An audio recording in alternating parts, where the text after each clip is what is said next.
BP, sugar, thyroid, obesity, hormone సమస్యలని మందులు లేకుండా నేచర్ మంత్ర ఫుడ్ తో రివర్స్ చేసుకోండి.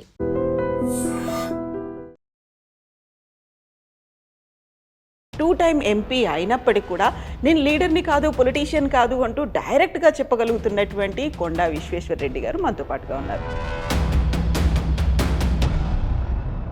మీ నియోజకవర్గ ప్రజలు ఏమనుకుంటున్నారు? అది వెళ్ళి ఇప్పుడు చార్మినార్లో కలపాలి, లేకపోతే ఓల్డ్ సిటీలో మెర్జ్ అయిపోతుంది అంటే వాళ్ళ దగ్గర నుంచి ఇదంతా వాళ్ళ బాధలే. నేను చెప్పినని వాళ్ళ బాధలే అండి.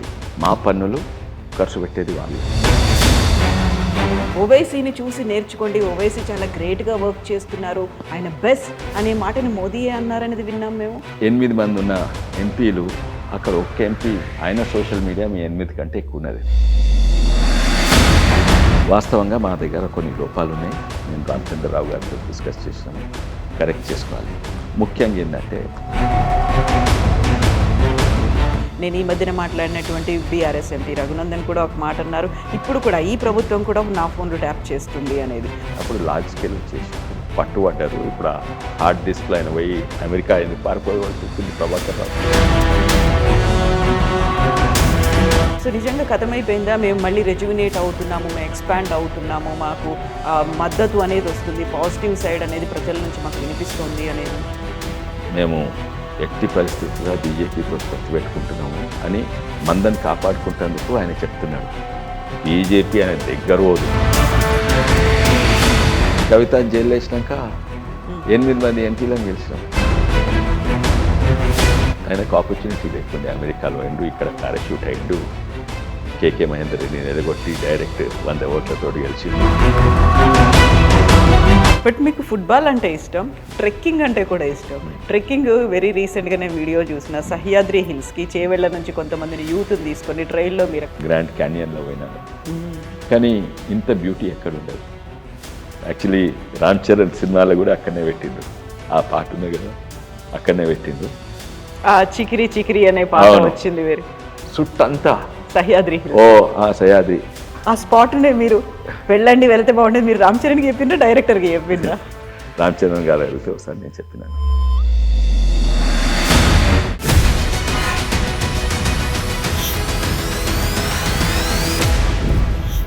నమస్తే, welcome to I dream inside politics with కవిత.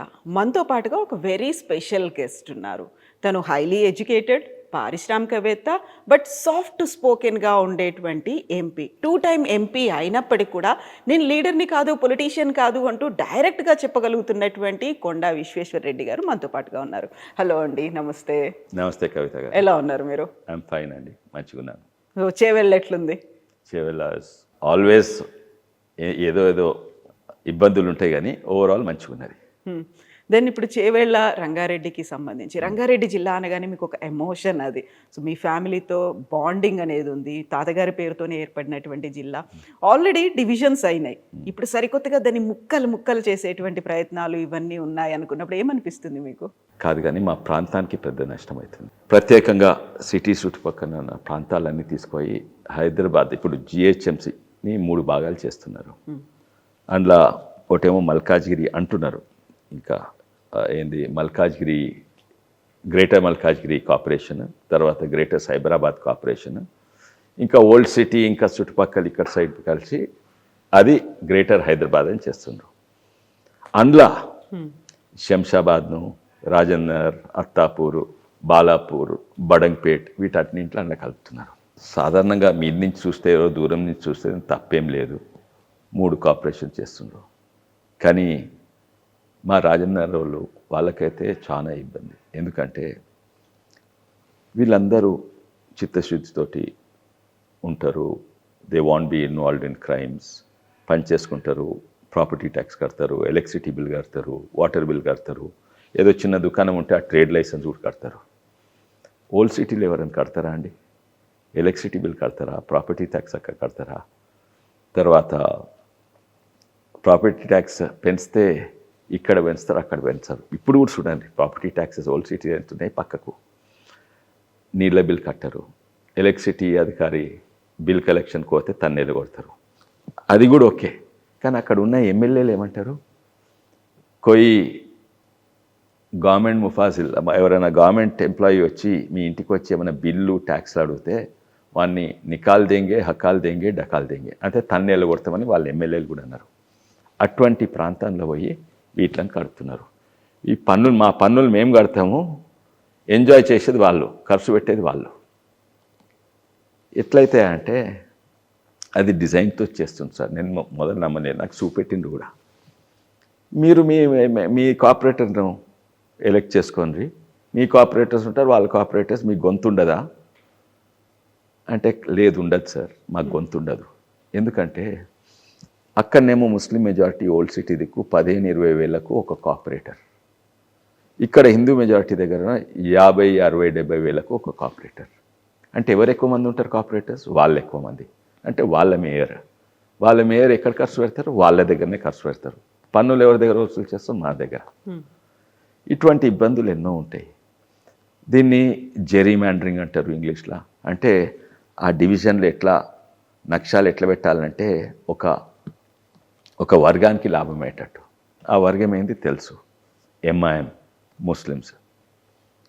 బాధాకరంగా ఏంటంటే ఇప్పటి వరకు అపీజ్మెంట్ అంటారు, వాళ్ళు మెప్పియాలి, ఒప్పియాలని ఇన్కట్స్ అంది ఎన్నో ప్రభుత్వాలు, కాంగ్రెస్ వచ్చినా టీఆర్ఎస్ వచ్చినా వాళ్ళను మెప్పిస్తూ ఉన్నారు. అండ్ వాళ్ళకు ఇక కోపంగా చెప్పాలంటే వాళ్ళకు సలాంలు కొట్టే అలవాట్లు ఉన్నాయి, మాకు లేవు. ఎవరికి సలాము? ఎంఐఎం వాళ్ళందరికీ సలాంలు కొట్టే అవకాశం. ముఖ్యంగా ఏంటంటే ఏదన్నా ప్రజాస్వామ్యాన్ని నిర్ణయం ఎట్లా తీసుకుంటారండి? ప్రజల అభిప్రాయం తీసుకొని నిర్ణయం తీసుకోవాలి. ప్రజా అభిప్రాయం లేకుండా సడన్లీ నోటిఫికేషన్ వస్తుంది అంటే ఎవరు నిర్ణయం తీసుకుంటారు? నేను అనుకుంటా సెక్రటేరియట్లా సీఎం గారు, మన జిహెచ్ఎంసీ కమిషనర్ అందరు కలిసి తీసుకుంటే మంచి నిర్ణయం అవుతుండే. కానీ వారి మీద ఢిల్లీ కాంగ్రెస్ ఎవరో ఒత్తిడి ఉన్నది. ఏంటంటే మనం కాంగ్రెస్ పార్టీ, మనం సలాం కొట్టే తీరాలి, వాళ్ళ ఎంఐఎం అనుకున్నట్టే చేయాలి అని ఒత్తిడి పెడితే నిర్ణయాలు సెక్రటేరియట్లు కాలేదు. నిర్ణయాలు మన వట్టిపల్లి గుట్టలు, గుట్టల పేరు కూడా మార్చిండ్రు. వట్టిపల్లి గుట్టలు అంటే శాస్త్రీపురం ఉంటుంది. ఇప్పుడు ఆ వట్టిపల్లి గుట్టలు పోయి ఓఏసీ హిల్స్ అయింది. ఆ ఓఏసీ హిల్స్ అని నిర్ణయం తీసుకున్నారు, ప్రజాభిప్రాయం కాదు. అయితే ఇది ముఖ్యమైన ప్రాబ్లం అండి. రంగారెడ్డి గారి పేరు ఎప్పుడు కూడా ఉంటుంది, అందరికి కూడా యాదికి ఉంటుంది. దాని గురించి కాదు కొట్లాటిది, అది ఎవరు కూడా మారవలేరు. కొంచెము ఇక్కడ భాగం ఇలా కలిపిండ్రు, ఇదైతే అవుతుంది. కానీ రంగారెడ్డి జిల్లా అంటే ప్యూర్ ఒరిజినల్ గా మనం ఏదైతే ముందు నుంచి ఉందో అది ఉండే జిల్లా అని ఉంటుంది. బట్ అంతా ఇప్పుడు డివిజన్స్ అయిన తర్వాత ఇక్కడ ఉన్నటువంటి ప్రజలు, మీ నియోజకవర్గ ప్రజలు ఏమనుకుంటున్నారు? అది వెళ్ళి ఇప్పుడు చార్మినార్లో కలపాలి, లేకపోతే ఓల్డ్ సిటీలో మెర్జ్ అయిపోతుంది అంటే వాళ్ళ దగ్గర నుంచి ఇదంతా వాళ్ళ బాధలే. నేను చెప్పినని వాళ్ళ బాధలే అండి. మా పన్నులు ఖర్చు పెట్టేది వాళ్ళు, మాకు గొంతుండదు. మేయర్ వాళ్ళే ఉంటారు, ఎక్కువ మంది కార్పొరేటర్ వాళ్ళే ఉన్నారు, మాకు గొంతు కాదు. అది విడిచిపెట్టి కొత్త సమస్యలు చెప్తుండ్రు. మేము ఇల్లు కట్టుకున్నా, లేకుంటే పిల్లలకు ఎడ్యుకేషన్ కొరకు దేనికో లోన్స్ తీసుకోవాలని, బిజినెస్ కొరకు లోన్స్ తీసుకోవాలంటే మా లోన్స్ కూడా రిజెక్ట్ అవుతాయి. ఎందుకంటే banks, private sector banks, public sector banks రెండు కూడా లోన్లు ఇస్తేందుకు ఎన్నో చూస్తాయి. మీ ఆమ్దాని ఎంత ఉండు, ఇంతకుముందు తీసుకున్న లోన్ కట్టినరా. అది కాక అన్అఫిషియల్లీ ఇంకోటి చూస్తారు, మీరు ఏ ప్రాంతం నుంచి వచ్చిండ్రు. ఈ ప్రాంతంలో లోన్ వస్తే మళ్ళీ ఎవరు కట్టడు, రికవర్ కావు. అయితే ఆ ప్రాంతంతో నన్ను కట్టిండు. అయితే అది కూడా చూస్తాను. నేను ఇప్పుడు ఆ ప్రాంతంలో చేరినాను.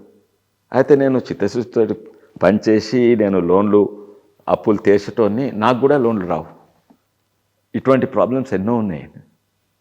అయితే ఇది మారుస్తారని అనుకుంటున్నాను. ఒత్తిడి అయితే బాగా ఉంటుంది. అండ్ ఇది కేవలం మేము బీజేపీ వాళ్ళము, ప్రభుత్వం, కాంగ్రెస్ ప్రభుత్వం ఏం చేసినా వ్యతిరేకం కాదు. అందరూ కూడా అక్కడ కాంగ్రెస్ వాళ్ళు, ఎంఐఎం వాళ్ళు తప్ప ప్రతి ఒక్కరు దీనికి వ్యతిరేకం. Are they ready to accept ఒక మెర్జ్ చేయడానికి రెడీగానే ఉన్నారా? ఎవరు? ఎంఐఎం వాళ్ళు కావాలి, వాళ్ళకి కావాలి అధికారం ఎక్కువ.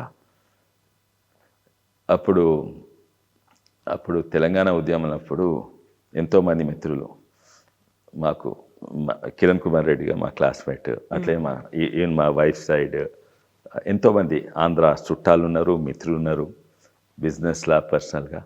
వాళ్ళందరూ చెప్పేది ఒకవేళ తెలంగాణ వస్తే రూరల్ తెలంగాణ ఏమో గ్రామీణ ప్రాంతం నక్సల్ చేతిలో పడుతుంది, నగరమేమో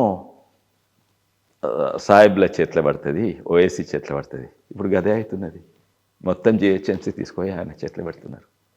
నక్సలైట్లు అంటే లేరు, నక్సలైట్ అంటే అమిత్ షా వల్ల తగ్గిపోతున్నారు. కానీ ఇది మాత్రం కాంగ్రెస్ ప్రభుత్వం తీసుకోవాలి, ఎంఐఎం చేతిలో పెడుతున్నది. ఇంకోటి చూడండి, మూడు భాగాలు చేస్తారంట కదా, 3 కార్పొరేషన్స్ చేస్తారంట కదా. మల్కాజ్గిరి ఏమో 75 కార్పొరేటర్లు అంట, సైబరాబాద్ 75, దీంట్లో 150.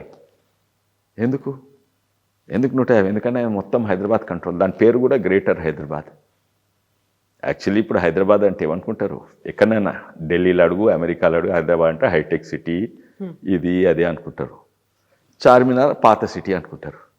పేరు కూడా దీని పేరు హైదరాబాద్ ఎందుకు పెట్టిండ్రు? అంటే ఇప్పటిదాకా బాగా వెనకబడి ఉంది, దాన్ని మళ్ళీ కలుపుకుంటే మొత్తం ఈ పునర్విభజనలు ఇవన్నీ జరిగిన తర్వాత మంచి డెవలప్మెంట్ వస్తుంది, అక్కడ ఇన్ఫ్రాస్ట్రక్చర్స్ వస్తాయి. ముందు నుంచి ఒక మెట్రో అనుకున్నారు, అక్కడ అపోజ్ చేశారు, రోడ్లు ఇవన్నీ కూడా మెరుగుపడతాయి. కాబట్టి హై ప్రయారిటీ కింద దాన్ని తీసుకున్నారు అనుకో. తీసుకోండి రండి, తప్పనిసరి తీసుకోండి, తీసుకోవాలి. అందుకే దాన్ని ప్రత్యేకంగా జోన్ పెట్టి ఇప్పుడు శంషాబాద్ ఎయిర్పోర్ట్ను పోయి ఓల్డ్ సిటీలో కలిపితే ఎట్లా?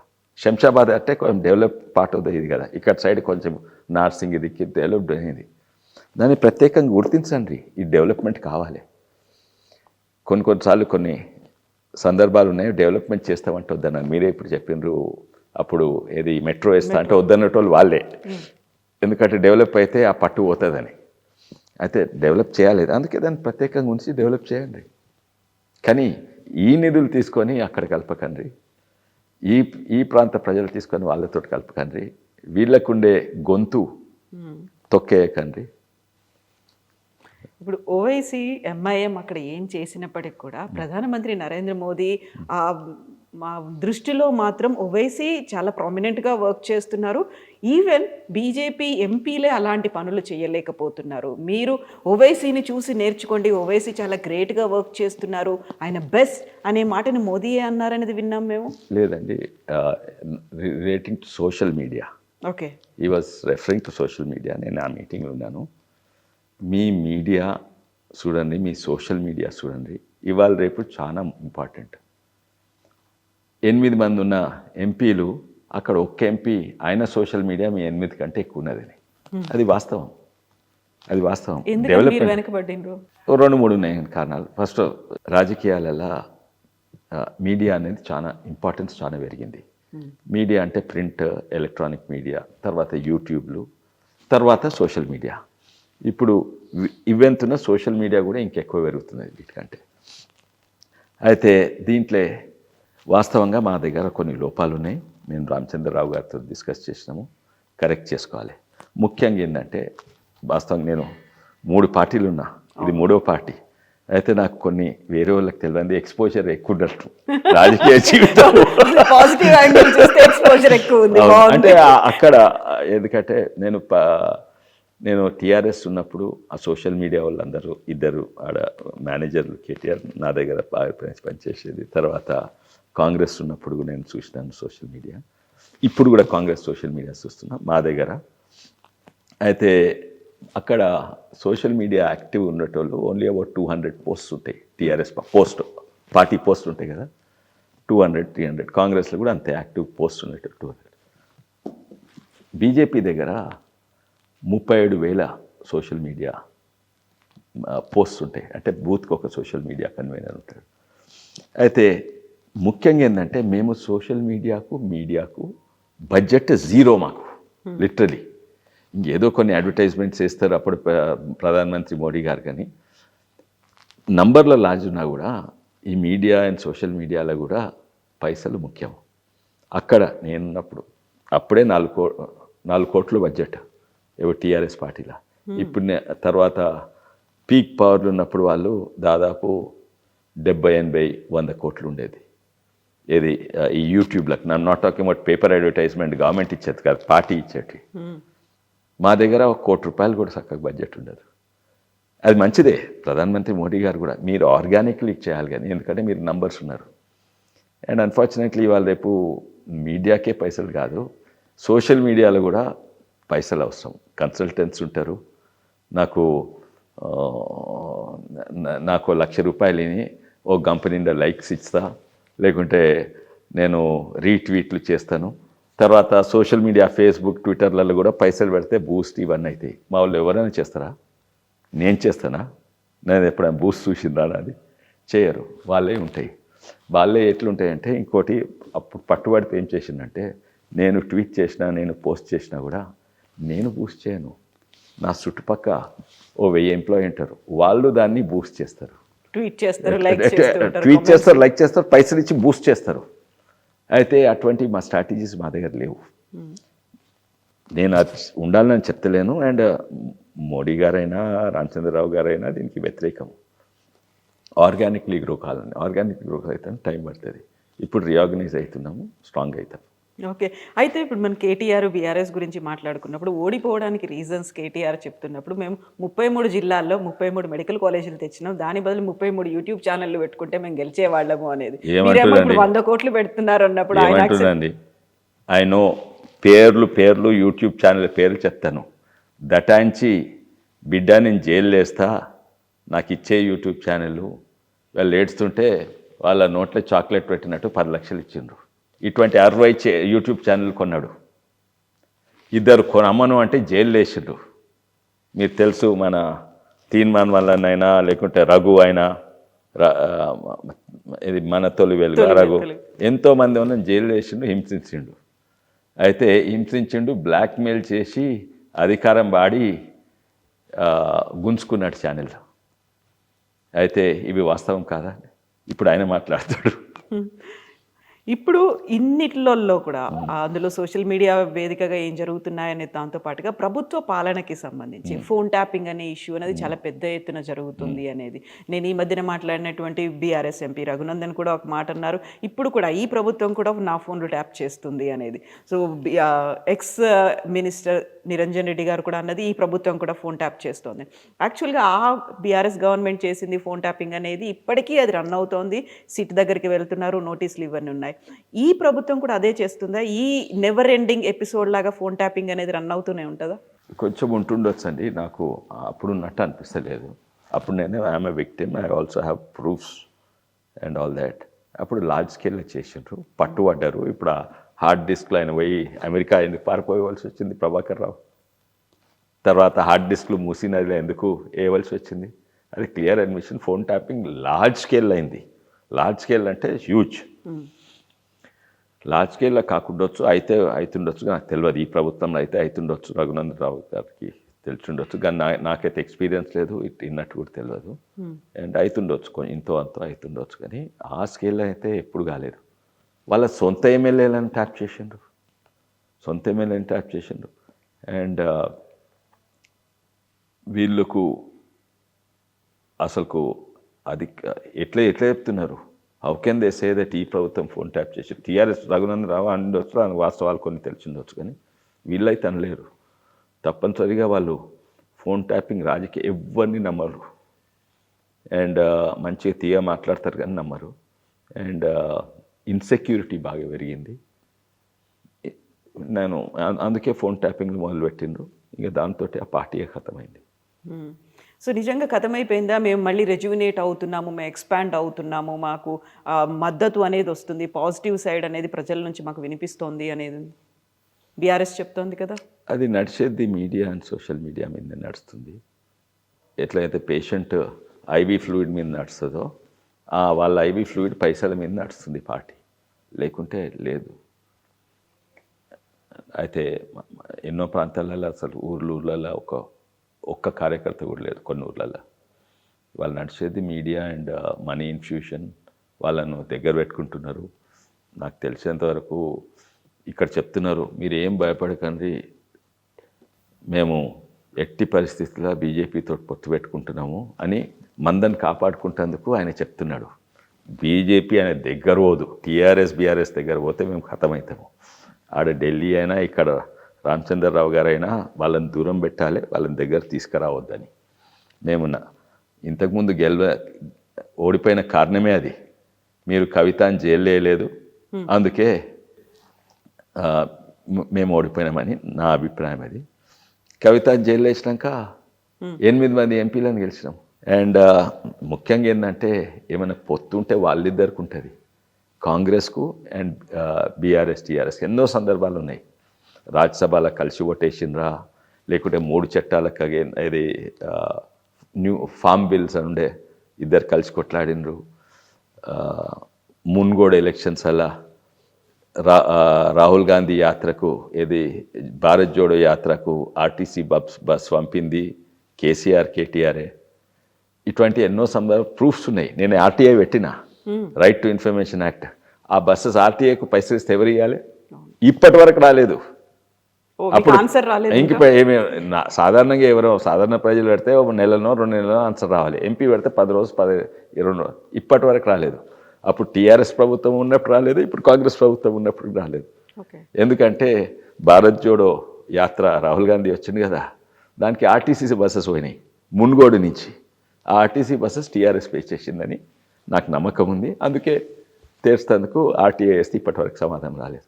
అయితే కలిసి పనిచేస్తున్నాం. అనంత తీసిపెట్టండి. మీరు ఇప్పుడే ఫోన్ ట్యాపింగ్ గురించి మాట్లాడింది కదా, అరే ఎన్నేళ్ళ కాంగ్రెస్ ప్రభుత్వం 2 ఏళ్ళు అయిపోయింది.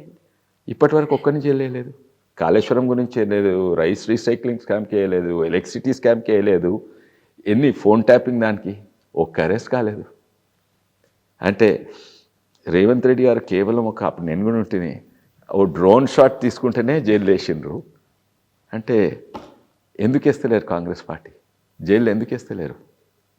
అయితే నేనేమనుకుంటున్నా అంటే ఇక్కడ కాంగ్రెస్ వాళ్ళకు బాగానే వేయాలని ఉన్నా కానీ అక్కడ మీన్ నుంచి వస్తుంది ఏంది, ఢిల్లీ కాంగ్రెస్ నుంచి వీళ్ళ మీద ఒత్తిడి. ఓఏసీతో దగ్గర సంబంధాలు పెట్టుకోండి, కేసీఆర్ కేటీఆర్ తోటి దగ్గర సంబంధాలు పెట్టుకోండి, అవసరం ఉంటుంది రేపు. ఎందుకంటే బీజేపీ అయితే ఒకరే కొట్లాడతారు, ఎవరితో పొత్తు పెట్టుకోండి, పొత్తు పెట్టుకోకుండా కొట్లాడతారు. వాళ్లకు they keeping the channels open, వాళ్ళు ప్రొటెక్ట్ చేస్తున్నారు టీఆర్ఎస్ బీఆర్ఎస్ను, అండ్ ఇటు ఎంఐఎంతో దగ్గర సంబంధాలు పెట్టుకుంటున్నారు.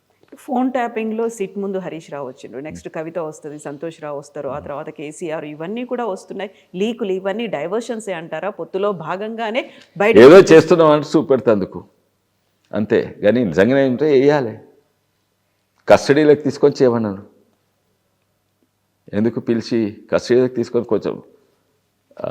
కొంచెం ఎవిడెన్స్ ఉంది కదా. ఇప్పుడు కవిత ఒక మాట అంటుంది, గుంట నక్క గుంపు మేస్త్రి అంటే అటు హరీష్ రావు ఇటు రేవంత్ రెడ్డి కలిసి ఆడుతున్న ఒక నాటకం డైవర్షన్స్ అనేది. కవిత చాలా వరకు బీఆర్ఎస్ పార్టీ నుంచి బయటకు వచ్చిన తర్వాత విపరీతమైనటువంటి ఆరోపణలు చేస్తున్నారు, విమర్శలు డైరెక్ట్గా కుటుంబ సభ్యుల మీదే చేసినవని. అవన్నీ నిజమే అంటారా మీరు? కొన్ని అయితే నిజము, అన్నీ నిజం అని చెప్పలేను. రేవంత్ రెడ్డికి హరీష్ మధ్యలో ఏమన్నా ఉంటాయంటే, హరీష్ రావు గారు అందరితో మంచి సంబంధాలు పెట్టుకుంటారు, రాజకీయ నాయకులే ఉండాలి, కానీ మ్యాచ్ ఫిక్సింగ్ డీల్స్ చేయవద్దు.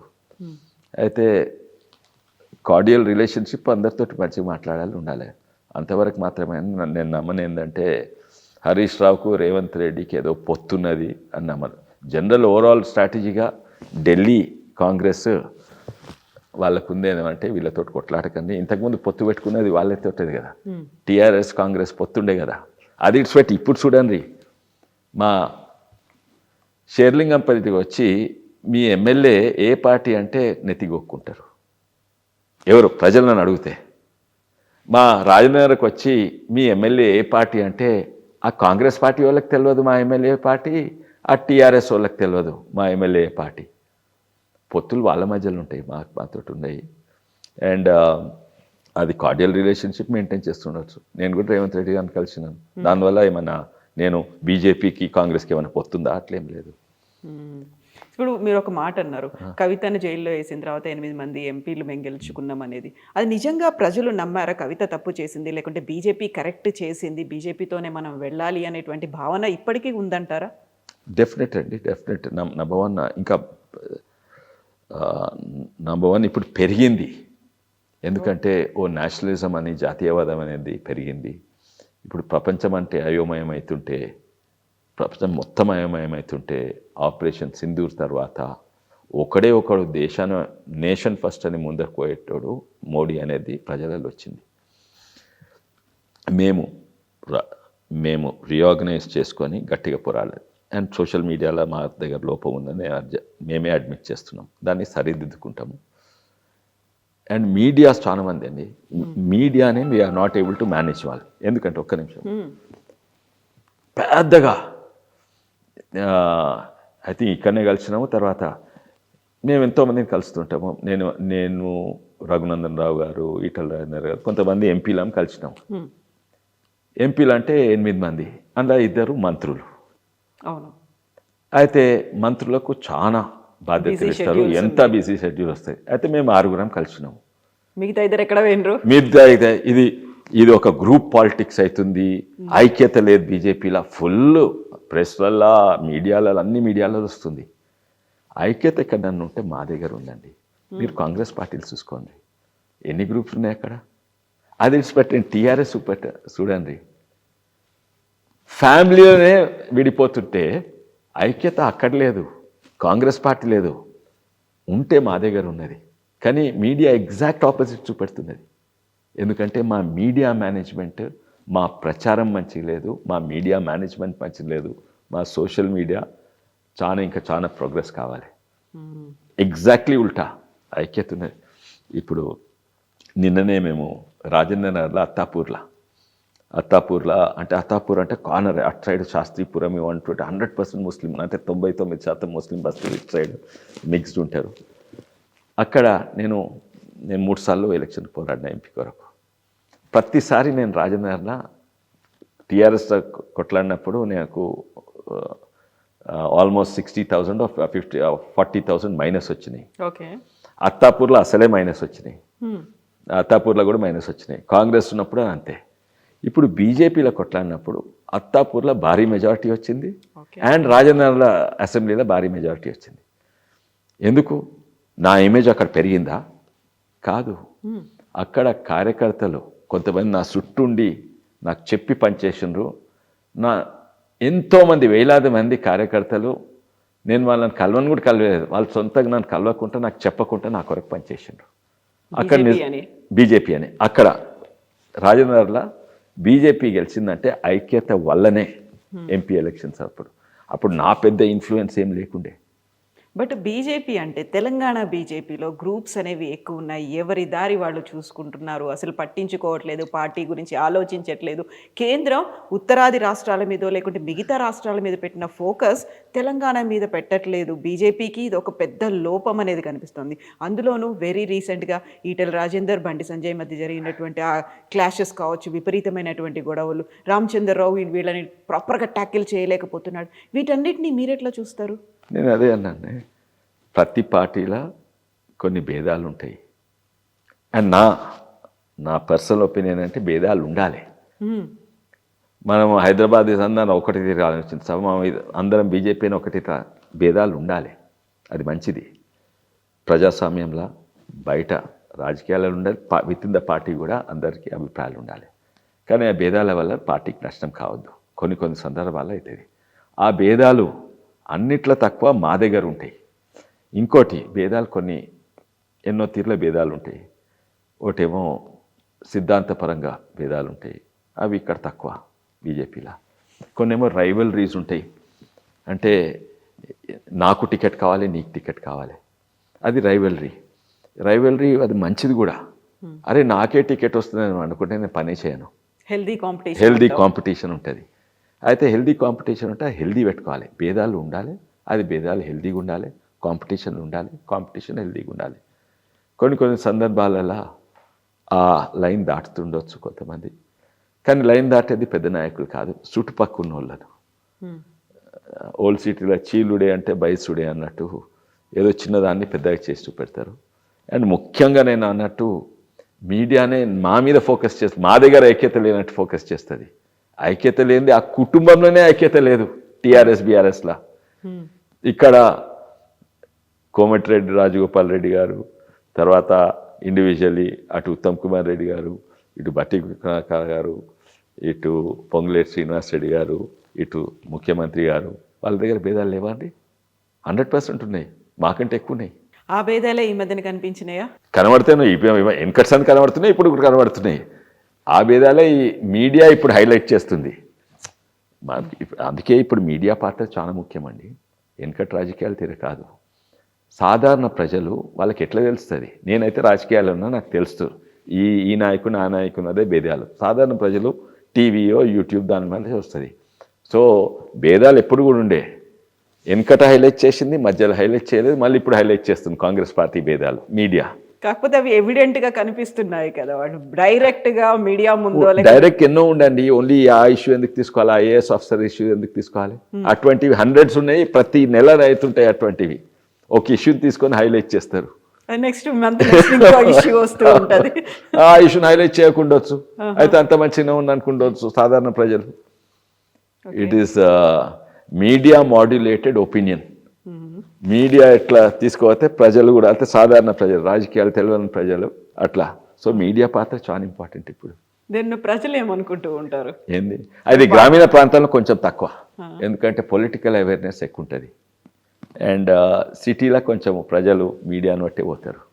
ఓకే, ఇప్పుడు బీజేపీకి సంబంధించి చూస్తే కొండా విశ్వేశ్వరరెడ్డి గారు ఎక్కువగా చేవెళ్ల మీదే ఫోకస్ పెట్టారు తప్ప పార్టీ కార్యక్రమాలకు, పార్టీ ఆఫీస్కు చాలా తక్కువ వస్తున్నారు.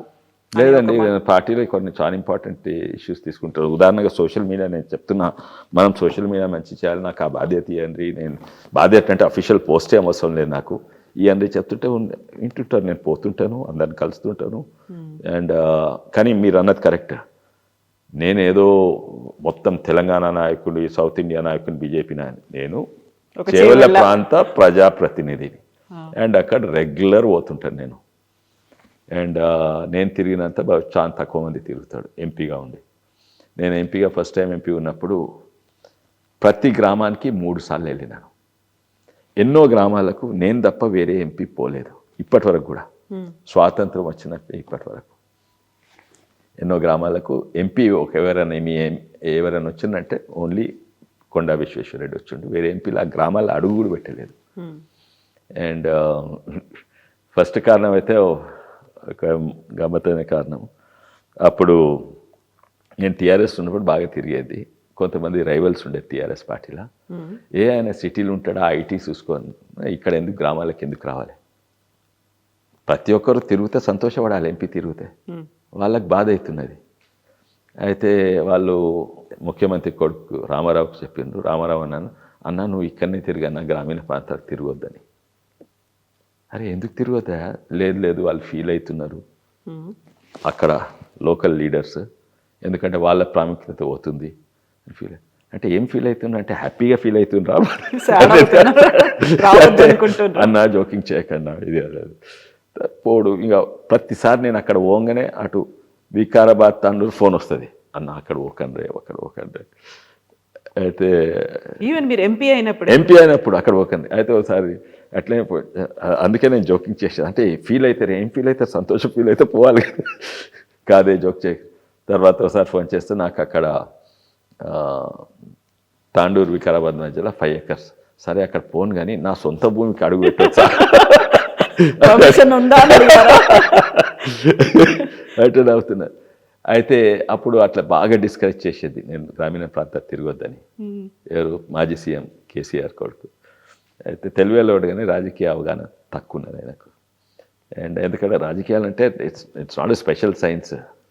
ప్రజలతో అన్ని రకాల ప్రజలతో తిరిగి అన్ని రకాల బాధలు తెలుసుకుంటే, ఆయనకు ఆపర్చునిటీ లేకుండే. అమెరికాలో అయిండు, ఇక్కడ పారాషూట్ అయిండు, కేకే మహేందర్ రెడ్డిని నిలగొట్టి డైరెక్ట్ 100 ఓట్లతో గెలిచిండు. దాని తర్వాత ముఖ్యమంత్రి కొడుకు ఈ కొడుకు అయిపోయే వరకు ప్రజలతోటి ఓన్లీ దోస్తులతోటి, హే డూడ్ అనే దోస్తులతోటి ఉన్నాడు.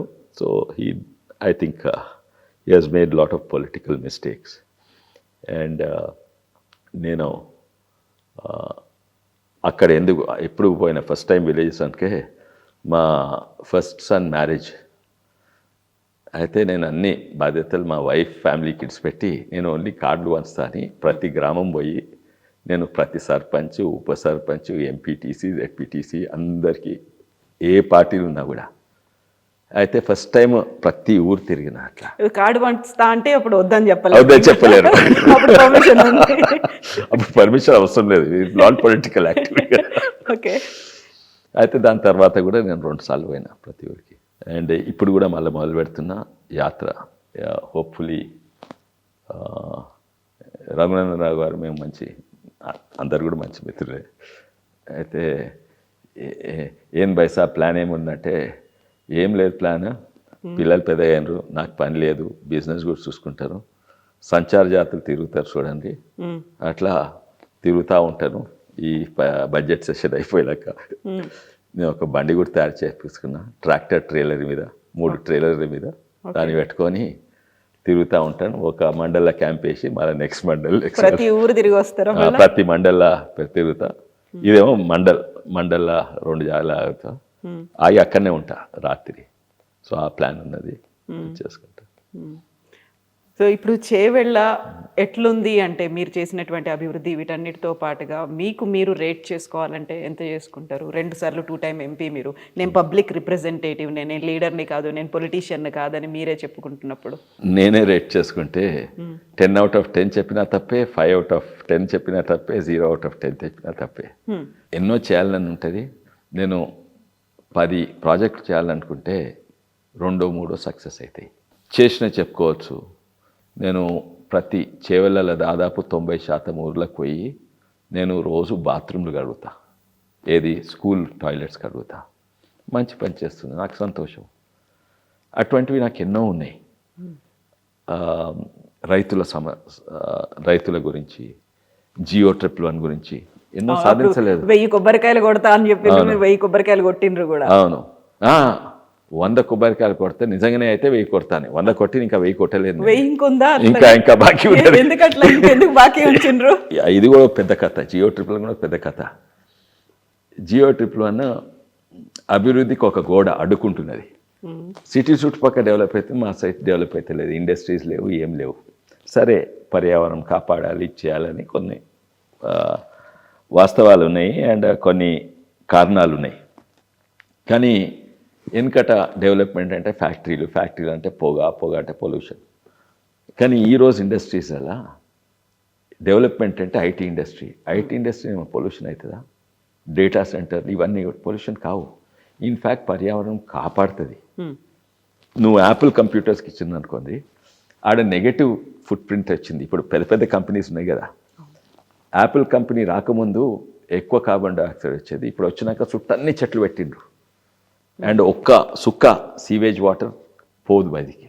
ఒకవేళ పట్టుకున్నాను అనుకోండి, న్యూస్లో వస్తే వాళ్ళది 1,00,000 కోట్లు షేర్ మార్కెట్ పడిపోతుంది.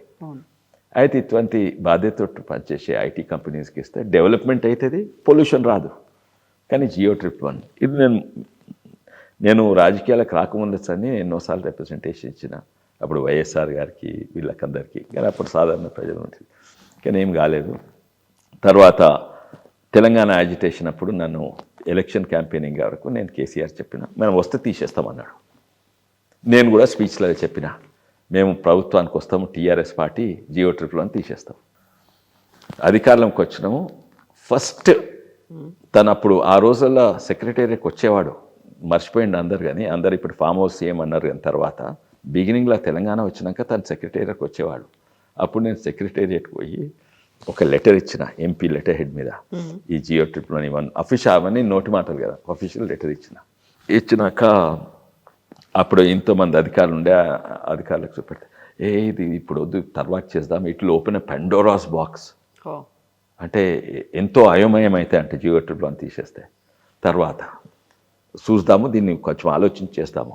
3 నెలల తర్వాత ఇంకో లెటర్ ఇచ్చిన, 3 నెలల తర్వాత ఇంకో లెటర్ ఇచ్చిన, ఏమీ చేయలేదు. ఎప్పుడు 2014, 2015లో ఏం చేయలేదు. తర్వాత లాస్ట్కు వచ్చి జియో ట్రిప్ 1 రద్దు చేస్తా అన్నాడు. అప్పుడు కొబ్బరికాయలు కొట్టిన. కానీ రద్దు చేస్తా అన్నాడు కానీ చెప్పేదోటి చేసేదోటి. దాన్ని రద్దు చేసి జియో 69 ఏదో పెట్టిండు. ఆ జియో 69 అనుకుంటా ఏంటంటే కొత్త గైడ్ లైన్స్ వచ్చే వరకు ఏమీ చేయొద్దు, అట్లా స్టేటస్ కో ఉంటుంది. అంటే అది రద్దు చేసి చేస్తే ఏం లాభం, ఎవరికేం లాభం, దానికంటే అధ్వానమైన తెచ్చిండ్రు. అందుకే ఈయన తెలిసి 100 కొబ్బరికాయలే కొట్టిన, ఇంకా 1000 బాకీ ఉన్నది. నిజంగానే జియో ట్రిప్లో ఇప్పుడు రేవంత్ రెడ్డి గారు కూడా చేస్తుండొచ్చు, కానీ తనకు ప్రయారిటీ ఆ 4th సిటీ అక్కడ దిక్కున్నది, 4th సిటీ ప్రయారిటీ.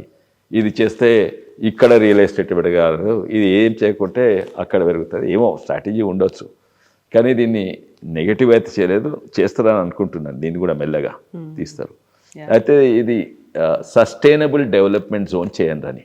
డెవలప్మెంట్ చేయాలి, సస్టైనబుల్ డెవలప్మెంట్. నేను డాక్యుమెంట్ కూడా తయారు చేసినాను. నేను ప్రొఫెసర్ భిక్షం గారు, తను UN వాటర్ రిసోర్స్ ఎక్స్పర్ట్. అయితే ఈ డాక్యుమెంట్ కూడా చేసినాము, ఇచ్చినాము. అండ్ చూద్దాం, 1000 కొబ్బరికాయలు కొడుతుండొచ్చు 2-3 ఏళ్ళ తర్వాత. ఓకే, అట్లీస్ట్ ఈ గవర్నమెంట్ పోయేలోపు మళ్ళీ నెక్స్ట్ గవర్నమెంట్ ఎలక్షన్స్ వచ్చేలోపు మేము వస్తాయి తప్పనిసరి. నేను బాగా ఒత్తిడి అయితే నేను సస్టైనబుల్ డెవలప్మెంట్ జోన్ చేస్తా. అన్ని గ్రీన్ డెవలప్మెంట్స్ అన్ని చెవుల ప్రాంతంలో అవుతుంది, అందరికీ లాభం అవుతుంది. సో ఈసారి మీరు మీ గవర్నమెంట్ అంటే ఇక్కడ ఎమ్మెల్యేగా కంటెస్ట్ చేద్దాం అనుకుంటున్నారా? లేదండి, నేను అసలు రాజకీయాలకే సూటబుల్ కావాలంటే ఎమ్మెల్యేకి అసలే సూటబుల్ కాదు. ఎందుకలా? ఎంపీగా 2 times చేసిండ్రు, you have your own vision. అవునండి, విజన్.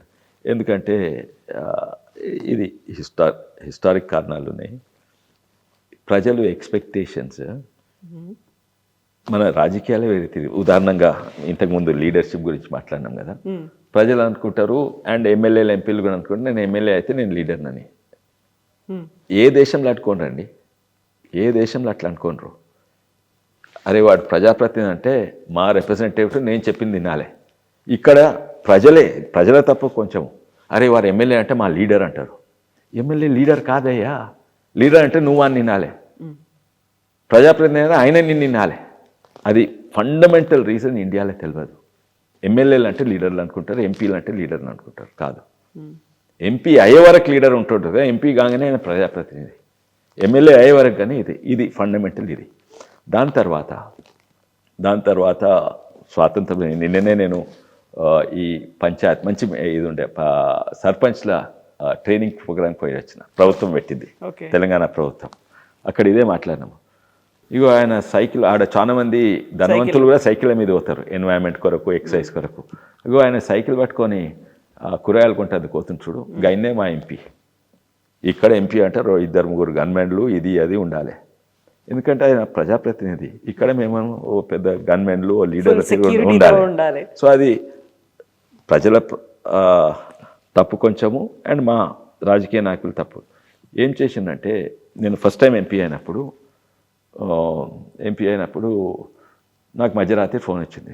సార్ యాక్సిడెంట్ అయింది సార్, అంబులెన్స్ పిలిచినారు సార్. ఈ అంబులెన్స్ పిలిచినారంటే పిల్లలేదు, మీకే ఫస్ట్ ఫోన్ చేస్తున్నా, అది నాకు పెద్ద గౌరవం ఇచ్చింది. అరే యాక్సిడెంట్ అయితే అంబులెన్స్ పిలవాలరా, నన్ను కాదురా. అరే కరెంట్ పోయింది సార్, అరే ఈ ఫోన్ చేయను అంటే ఈ కాదు నీకే ఫోన్ చేసిన. మీ ప్రెజెన్స్ ప్రతిసారి ప్రతి చోట ఉండాలని ఒక ఫీల్. ఇది మా తప్పు, అంటే నా ప్రెడిసెసర్స్ తప్పు. అంతకుముందు వేరే దేశం మీద మేము పాలసీ చేస్తాము, బడ్జెట్లు చేస్తాము. ఆ బడ్జెట్ హెల్త్ కేర్కి ఇంత బడ్జెట్, ఎలక్ట్రిసిటీ డిపార్ట్మెంట్కి ఇంత బడ్జెట్, రోడ్లకి ఇంత బడ్జెట్, అంబులెన్స్లకి ఇంత బడ్జెట్. దాని తర్వాత ఆ బడ్జెట్ ఎవరు వాడుకోవాలి? ఆ హెల్త్ మినిస్టర్ నుంచో లేకుంటే ఎలక్ట్రిసిటీ మంత్రి వాడుకోవాలి. ఆయన ఎట్లా వాడుకుంటాడు? ఆయన అధికారులకు ఇడిచి పెడతారు. అధికారులకు తెలుసు ఎక్కడ ట్రాన్స్ఫార్మర్ కావాలి. ఇది ఇక్కడ ప్రతి ఒక్కటి మా చేతిలో గుంజుకున్నాము. మేము పాలసీ మేకింగ్, బడ్జెట్ మేకింగ్ కాదు, అమలు చేస్తుడు మా చేట్ల. ఎమ్మెల్యే వచ్చేది ఆ ఊర్లో ఓటేయలేదు, మనకి ఇయ్యకండ్రి, రోడ్ వేయకండ్రి, ట్రాన్స్ఫార్మర్ వీనికి ఇవ్వండి. అందులో మేము మేలు పెట్టుడు మొదలు పెట్టినాం. అందుకే ప్రజలు మా మీద ఆధారపడి ఉన్నారు. అది వేరే దేశాలలో ఉండదు, అడ్వాన్స్ దేశాలలో ఉండదు. అయితే మేము బేసిక్లీ పాలసీ మేకింగ్, బడ్జెట్ మేకింగ్లోనే ఉండాలి. కానీ మేము ఇంప్లిమెంటేషన్లకు పోయినాము, మేము ఇంజనీరింగ్గా పోయినాము, మేము కాంట్రాక్ట్లకు పోయినాము. పోయే వరకు ప్రజలు అంటే నేను ఫస్ట్ టైం అయిపోయారా, ఎందుకు రాలే? యాక్సిడెంట్ అయితే అంబులెన్స్ వీళ్ళ నన్ను ఎందుకు పిలుస్తున్నా నాకు విచిత్రం. కరెంట్ పోతే ఈయన వీళ్ళ నన్ను ఎందుకు పిలుస్తున్నాను? ఎందుకంటే దాంట్లో నా పాత్ర ఉండదు. నా పాత్ర అనేది పాలసీ అక్కడ ఢిల్లీలో చేయాలి, రాష్ట్రానికి ఎంత రావాలి, ఎలక్ట్రిసిటీ పాలసీ ఎట్లుండాలి, ఎలక్ట్రిసిటీ అమెండ్మెంట్ బిల్ ఇది మాట్లాడేది. ఇది అభివృద్ధి ఏంటి, సంక్షేమం అదే నా ఆలోచన. ఇప్పుడు నాకు అర్థమవుతుంది అంటే ఇక్కడ రాజకీయాలు స్వాతంత్రం నుంచి ఇప్పటి వరకు మారినాయి. మొత్తం మా చేతిలో తీసుకున్నాం రాజకీయ నాయకులు. మేము పాలసీ బడ్జెట్ తప్ప వేరే ఏం చేయవద్దు. రివ్యూ చేయాలి, అవుతుందా లేదా అంతే. ఈ 3 తప్ప వేరే చేయవద్దు. సో అందుకే ఈ రాజకీయాలకి పనికిరాదు. అయితే ఇంక ఎమ్మెల్యే అంటే ఇక నాకు నిద్ర పట్టదు, అంతే కదా. ఎమ్మెల్యే అయితే ఇంకా ఎక్కువ. అయితే అట్లీస్ట్ ఇప్పుడు కనీసం అక్కడ ఢిల్లీకి పోతాను, కొంచెం అర్థమైంది చాలా మందికి ఎంపీ పాత్ర ఏంది ఇదంది. మా చెవుల ప్రాంతం వాళ్ళకి అర్థమైంది. అయినా కూడా నేను చేస్తాను, ఇవన్నీ చేస్తాను, ఈ ఫోన్ చేసి చెప్తాను. ఇప్పుడు కొంచెం మోర్ ఎఫిషియెంట్గా పనిచేస్తాను. ఫస్ట్ టైం ఉన్నప్పుడు అయితే నిద్ర పట్టకుండా. ఇప్పుడు నాకు 7 మంది ఆఫీస్ ఉన్నారు. ఒకరు ఓన్లీ సెంట్రల్ గవర్నమెంట్ ఇష్యూస్ చూసుకుంటారు, ఓ రైల్వేస్ చూసుకుంటారు, ఒకరు స్టేట్ గవర్నమెంట్ ఇష్యూస్ చూస్తారు, తక్కిన ఇద్దరు ముగ్గురు రాజకీయ ఇష్యూస్ చూస్తారు. అయితే ఇప్పుడు నేను అదే చెప్తా, నా ఆఫీస్ మీ ఆఫీస్ పని అయితే దాంట్లో 10% నా పాత్ర ఉంటుంది, 90% మీ పాత్ర మా ఆఫీస్ పాత్ర ఉంటుంది. నేను ఆఫీస్లో లేనప్పుడు పని ఇంకా ఎక్కువ అవుతుంది, నేను ఆఫీస్ ఉన్నప్పుడు పని తక్కువ అవుతుంది, మీటింగ్స్ ఎక్కువ ఉంటాయి. సో ఈ ఎలక్షన్ మేము మిమ్మల్ని ఎట్లా చూస్తాం అసలు? అన్ని వదిలేసి మిగతా పనుల మీద పెట్టుకుంటారా? పాలిటిక్స్ వదిలేసి రాబోయేటువంటి ఎలక్షన్స్ లో మరి నేను చెవెళ్ళ ప్రాంతం ఎప్పుడు కూడా నేను చెవెళ్ళ ప్రాంతం దిక్కే చూసేది. కానీ బీజేపీ పార్టీలో కంటిన్యూ అవుతారా? అవుతాను, ఎందుకంటే పాలిటిక్స్లో నాకు పాలిటీషియన్ ఈవెన్ మంచోళ్ళు ఉండొచ్చు, చెడ్డోళ్ళు ఉండొచ్చు, కరప్ట్ ఉండొచ్చు, నాన్ కరప్ట్ ఉండొచ్చు, కానీ అందరు రాజకీయ నాయకుల మీద నా అభిప్రాయం పెరిగింది. రాజకీయాల మీద కూడా నాకు అభిప్రాయం పెరిగింది. రాజకీయాలకు వచ్చినాక నా అవగాహన వివిధ సబ్జెక్టుల మీద పెరిగింది. నేను రాజకీయాలకు వచ్చినాక ఎన్నో నేర్చుకున్నాను. నాకు నేర్చుకున్నట్టు చాలా ఇష్టం. కొత్తది నేర్చుకుంటే నాకు చాలా సంతోషం అవుతుంది. అయితే తప్పనిసరిగా ఉంటాను, టికెట్ ఇస్తే కొట్లాడి గెలుస్తాను, అది కూడా 100% నేను షూర్. అండ్ రాజకీయాల్లో అయితే తప్పకుంటాను. అండ్ అంటే ఏ పాత్ర తెలియదు కానీ తప్పనిసరిగా ఉంటాను. కానీ నా ఫోకస్ ఎప్పుడు చేవెళ్ళ ప్రాంతం మీదనే ఉంటుంది. అయితే చేవెళ్ళ పార్లమెంట్, చేవెళ్ళ, వికారాబాద్, పరిగి, తాండూరు మీద ఉంటుంది. ఈ ప్రాంతం గురించి డీటెయిల్స్ నాకు, ఉదాహరణగా నేను రోడ్డు గురించి చెప్పిన ఉంటుంది, ప్రతి డీటెయిల్స్ నాకు, ఎందుకంటే అక్కడనే పుట్టి పెరిగింది నేను. ఆ మర్రి చెట్ల ఊడల మీద ఆడుకున్నాం కూడా. అయితే విశ్వేశ్వర్ రెడ్డి చాలా సాఫ్ట్ స్పోకెన్ అంటారు, చాలా కూల్ బాయ్ ఇమేజ్ అనేది ఒకటి ఉన్నప్పటికీ కూడా కార్యకర్తలకి సరైనటువంటి న్యాయం దక్కట్లేదు. అది కూడా బీజేపీ అధిష్టానం చేయలేకపోతుంది. వాళ్ళకి కావలసినటువంటి పదవుల్లో కనీసం వాళ్ళని ఒక బోర్డు మెంబర్స్గా కూడా తీసుకోలేకపోతుంది. కార్యకర్తలు ఉండాలి కదా, ఇలా అయితే పార్టీ భవిష్యత్తు నాశనం అవుతుంది. కార్యకర్తల అవసరం ఏముంది? ఒక తీవ్రమైనటువంటి వ్యాఖ్యలు మీరు ఎందుకు చేయాల్సి వచ్చింది? కాదు, కార్యకర్తల కంటే పదవుల కొరకు కార్యకర్తలు ఉంటే పదవి రాకుండా కార్యకర్తలు ఉండొద్దా? అంటే వాళ్ళే చెప్పుకుంటున్నారు. అటువంటి కార్యకర్తలు నిజంగానే ఓ సిద్ధాంతాన్ని కొరకు, ఓ పార్టీకి పనిచేసేటోళ్ళకు చాలా అవసరం పార్టీకి, అండ్ వాళ్ళని మంచిగా చూసుకుంటున్నారు.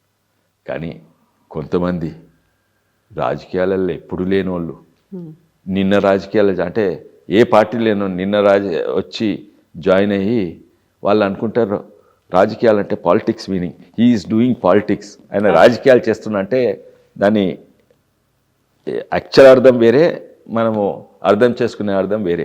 ఏంటంటే తాకట్లు పెట్టేటోడు నీకు ఆయన మీద చెప్పుడు, ఆయనకు ఆయన మీద చెప్పుడు, అది రాజకీయాలు. అది రాజకీయాలు కాదు. రాజకీయ ఎక్స్పీరియన్స్ లేని కొంతమంది జాయిన్ అయ్యి ఇటువంటి పిచ్చి పిచ్చి పని చేస్తే నేను కూల్ మనిషిని ఏం కాను, ఉన్నట్టు బయట చెప్తా. నువ్వు పిచ్చి పిచ్చి చేయకు, నీకు రాజకీయాలు తెలియదు, ఇటువంటి వాళ్ళు మాకు అవసరం లేదు అని ముఖం మీదే చెప్పేస్తా.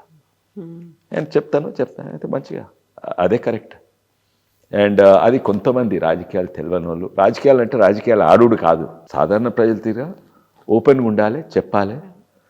కొన్నిసార్లు చెప్పని అవసరం లేదు, మనసులో పెట్టుకోవాలి.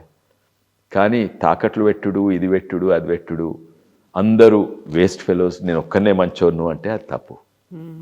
మీకు ఫుట్బాల్ అంటే ఇష్టమా?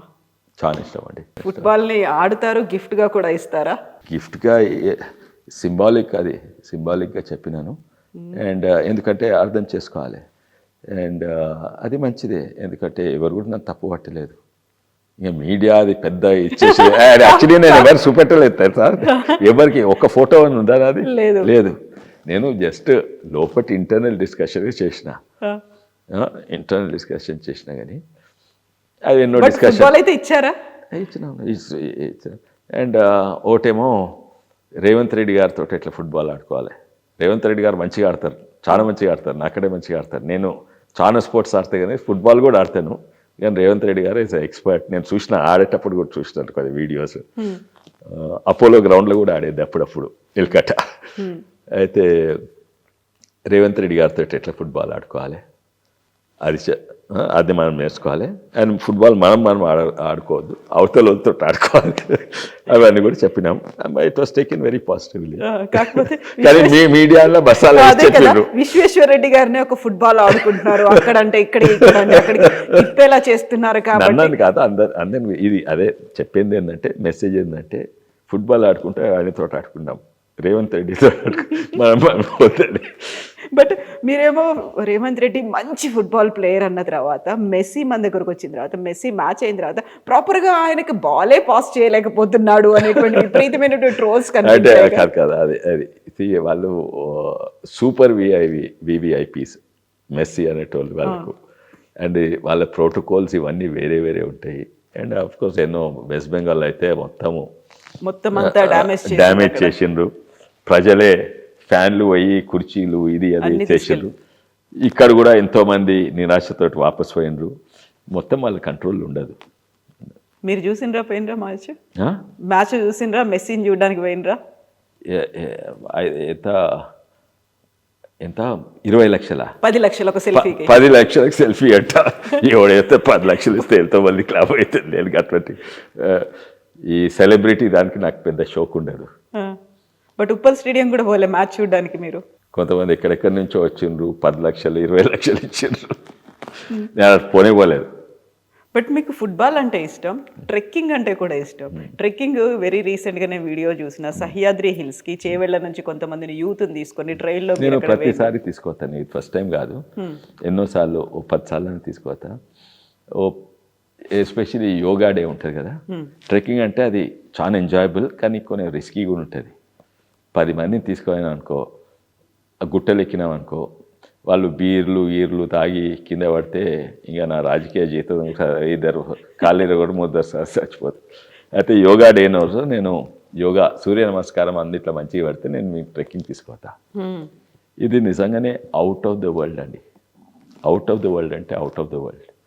ప్రపంచంలో ఇంత అందమైన జాగాలు ఇక్కడ. నేను ఎన్నో విదేశాలు పోయినా, అక్కడ కూడా ట్రెక్కింగ్ పోయినా, గ్రాండ్ క్యానియన్లో పోయినాను, కానీ ఇంత బ్యూటీ ఎక్కడ ఉండదు. యాక్చువల్లీ రామ్ చరణ్ సినిమాలో కూడా అక్కడనే పెట్టిండ్రు, ఆ పాట ఉంది కదా, అక్కడనే పెట్టిండ్రు. చికిరి చికిరి అనే పాట వచ్చింది వేరే. చుట్టంతా సహ్యాద్రి, సహ్యాద్రి అక్కడనే చుట్టంతా 10 వాటర్ ఫాల్స్ ఉంటాయి. మధ్యలో మనం గుట్ట మీద ఉంటాము, చుట్టన్ని గుట్టలు ఉంటాయి. ఇంత బ్యూటీ ఎక్కడ కనబడదు. అండ్ అయితే ట్రెక్కింగ్ తీసుకోతే, ఎందుకంటే నేను సహ్యాద్రి హిల్స్ బ్యూటీ ఉంటుంది. మీరే చెప్పిండ్రా ఏంటి, అక్కడ మీకు ఇష్టమైన ప్లేస్ అనేది వాళ్ళే సెలెక్ట్ చేసుకున్నారా? ఆ స్పాట్నే మీరు వెళ్ళండి, వెళ్తే బాగుంటుంది మీరు రామ్ చరణ్కి చెప్పిండ్రా, డైరెక్టర్కి చెప్పిండ్రా? రామ్ చరణ్ గారు అడిగితే ఒకసారి నేను చెప్పినాను, అండ్ చూపెట్టిన కూడా. I'll show you that out of the way of beauty. మీరు 10 లక్షలు పెట్టి సౌత్ అమెరికా పోయినా కూడా అంత బ్యూటీ దొరకదు. నేను నార్వే పోయినా, ఆడ 7 సిస్టర్స్ అని 7 వాటర్ ఫాల్. ఇది 7 వాటర్ ఫాల్ కాదు, 17 వాటర్ ఫాల్స్ చుట్టుంటాయి. అండ్ ఇది that also it's easy trek. కొనేమో చాలా కష్టమైన ట్రెక్స్, పెద్ద మనుషులు పోలేరు ఇది అంతా. అయితే ట్రెక్కింగ్ గురించి ఎందుకంటే ఇట్స్ టీమ్ బిల్డింగ్ అని. ఇప్పుడు టీమ్ బిల్డింగ్ అంటే మనం ఊర్లో ప్రజలు ఉండొచ్చు, యువకులు ఉండొచ్చు, 10 మంది కలిసి ఛాయ్ తాగితే అది కూడా టీమ్ బిల్డింగ్. ఛాయ్ తాగినప్పుడు కొంచెం రిలాక్స్ అవుతాం. ఉత్తర సీరియస్ డిస్కషన్ కదా, ఛాయ్ మీద కొంచెం జోవియల్ మూడ్ వస్తుంది. అఫ్ కోర్స్ కొందరికి బియర్ తాగితే, కొందరికి విస్కీ తాగుతూ వస్తుంది, ఒక కూల్ థింగ్, హైనెస్ వస్తుంది. కానీ మీరు ట్రెక్కింగ్ ఓన్రీ ఎంత బాండింగ్ వస్తుందంటే, గుట్టలు ఎక్కేటప్పుడు ఒకడు ఇంకొని చేయి పట్టుకుంటాడు, ఇంకోటికి తూపైతే వాటర్ బాటిల్ తీసుకొని ఇస్తాడు, ఇంకోటి తక్కాయించిపోతే కొంచెం కూసుందాం నిదానికి. సో ఆ టీమ్ బిల్డింగ్ అనేది బాగా పెరుగుతుంది. అయితే నేను 15 మంది పోయినా కదా, అండ్ వీళ్ళందరూ బీజేపీ వాళ్ళు కాదు, వాళ్ళు యోగా మంచి చేసేటోళ్ళు, సూర్య నమస్కారం మంచి సూర్య నమస్కారం ఎందుకంటే వాళ్ళు ఫిట్ ఉండాలని. అయితే వీళ్ళు వివిధ పార్టీ వాళ్ళు ఉంటారు, అందరు బీజేపీ వాళ్ళు ఉండరు ఇలా. కానీ వాళ్ళైతే వాళ్ళతోటి బాండింగ్ నాకు పర్మనెంట్ ఉంటుంది, ఎవరైతే ట్రెక్కింగ్ పోయినరో. అండ్ వాళ్ళ మధ్యలో కూడా బాండింగ్, ఇప్పుడు కాంగ్రెస్ ఉండొచ్చు, బీజేపీ ఉండొచ్చు, కానీ వాళ్ళకు కరెక్ట్ వాల్యూస్. ఇప్పుడు ప్రత్యేకంగా నేను ఒక కంపెనీ కూడా పెట్టింటు రాజకీయాలు రాకముందు, ఎందుకంటే నాకు 3 కొడుకులు, అండ్ వాళ్ళు ఇక్కడ హైదరాబాద్లో పెడితే most dangerous for young boys. అది కొంచెం ధనం ఉంటే అయితే వాళ్ళు బియర్లు, పబ్లు, మోటార్ సైకిల్ రేసింగ్లు, అంటే రోడ్ల మీద ఇవన్నీ కూడా. అండ్ ఇవాళ రేపు డ్రగ్స్ కూడా మొదలైనవి. చాలా డేంజరస్ హైదరాబాద్లో పైసలు వాళ్ళు వాళ్ళ ఇంట్లో పిల్లలు పెరగాలంటే. అయితే నేను రాజకీయాలకు రాకముందు అడ్వెంచర్ ట్రైల్స్ అని ఒక కంపెనీ పెట్టినాను. ఎందుకంటే నిజంగా ఫన్ అంటే ఏదో సిగరెట్లు బీర్లు తాగుడు కాదు, ఇట్లా ట్రెక్కింగ్ ఓనరని బోటింగ్ పెట్టినాను. కొన్ని వైట్ వాటర్ రాఫ్టింగ్ అని ఉంటుంది, వైట్ వాటర్ కాయాకింగ్ అని ఉంటుంది. అంటే వాగుల మీద వాటర్ ఫాల్స్, చిన్న వాటర్ ఫాల్స్ మీద బోట్స్ పట్టుకుంటా. అయితే అందవేరు వాగని నల్గొండకి తీసుకోయేది, నాకు బోట్లు చాలా ఉండేది. ఇక్కడ చేవెళ్లలో కూడా పెట్టినట్టు. అయితే ఆ బోట్లన్నీ రాజకీయాలకు వచ్చి ఆ బోట్లన్నీ తీసుకొని కోట్పల్లికి ఇస్తే 100 కుటుంబాలు మంచిగా బతుకుతున్నాయి. అండ్ అది ఈ ట్రెక్కింగ్ అయితే ఇటువంటివి అమెరికాలో కొంచెం మంచిగా ఉంటాయి, వేరే దేశాలలో. ఇక్కడ ఇప్పుడు పాపులర్ అవుతున్నాయి ఇండియాలో. ట్రెక్కింగ్ అనేది ఇప్పుడు చాలా పాపులర్ అయింది. కానీ నేను 20 ఏళ్ళ కింద పెట్టినాను. రాజకీయాలకు వచ్చినాక నేను 15 మెంబర్స్ తీసుకొని, ముఖ్యంగా ఏంటంటే ఇంకోటి శివాజీ గుట్టలు, శివాజీ కిలాలంటే లార్డ్ ఆఫ్ ద రింగ్స్ అనే సినిమా ఉంటుంది, వాల్ట్ డిజ్నీ సినిమాల కిలాలు కదా, అవన్నీ ఆర్టిఫిషియల్గా CGI గ్రాఫిక్స్. ఇది నిజమైన ఇటువంటి కిలాలు ఎక్కడుండేవి. ఆ కిలాలు ఎక్కేందుకు కూడా ఎంత కష్టం అంటే చాలా కష్టం. అయితే ఆ కిలాలకు ఎక్కిచ్చేది అనమాట. అయితే వాళ్ళకు టీమ్ బిల్డింగ్ స్పిరిట్ అవుతుంది అని ఎక్కించేది. ఇప్పుడు కూడా పోవాలి నేను. నాకు ఒక డిప్రెషన్ ఉంది ఏంటంటే, 2 కారణాలు నా లైఫ్లో డిప్రెషన్. అన్నీ మంచిగా ఉన్నాయి. ఒకటేమో జ్యుడిషియరీలో కరప్షన్ ఎక్కువైంది, అంటే సుప్రీంకోర్టు వరకు. ఇంకోటేమో నాకు ఒక మోకాలుకు ఇదైంది, సర్జరీ అయింది. అయితే ట్రెక్కింగ్ కొంచెము మెల్లగా పోవాలి, ఎక్కువ తక్కువ పోవద్దు. ఈ 2 కారణాలు depression. Otherwise everything is fine. So trekking అనేది వీ హ్యావ్ టు ఎంకరేజ్ అండి. అండ్ మీ ఛానల్ ద్వారా కూడా మీరు అయినా కానీ మీరు కాలికి సర్జరీ అయినప్పటికీ కూడా ఫర్ ట్రెక్కింగ్. కానీ ఐ టేక్ ఇట్ ఈజీ. మరి కార్లు ఏంటి, అన్ని కార్లు ఉన్నాయి ఇంట్లో, మీకు ఇష్టమా, ఎవరికి ఇష్టం అసలు? ఓల్డ్ వింటేజ్ కార్ల దగ్గర నుంచి. నాకు వింటేజ్ కార్ ఇష్టం, కానీ మా పెద్ద కొడుకు ఆనందిత్ ఆయన కార్లు అంటే పిచ్చి. ఆయన రేసింగ్ కార్ కావాలని, రేసింగ్ కార్ డ్రైవర్. నువ్వు పెద్దగా ఏమంటే రేసింగ్ కార్ డ్రైవర్. ఎవరైనా ఒప్పుకుంటారా? తల్లిదండ్రులు ఒప్పుకోరు, నేను ఒప్పుకోలేదు అండ్ ఆల్ దాట్. అయితే సరే చెప్పినాం, ఎప్పుడైనా అదే. అయితే నువ్వు ఇంజనీరింగ్ చేసినాక చూస్తాము. అయితే ఆటోమొబైల్ ఇంజనీరింగ్ చేసి వచ్చి ఇప్పుడు చేసినా కదా చేయాలి. అండ్ ఇంకా మేము కొంటాము, కొన్ని చేస్తుండే, గో కార్టింగ్ ఇది అవి చేస్తుండే. కానీ అవకాశాలు మేము పెద్ద ఇవ్వలేదు.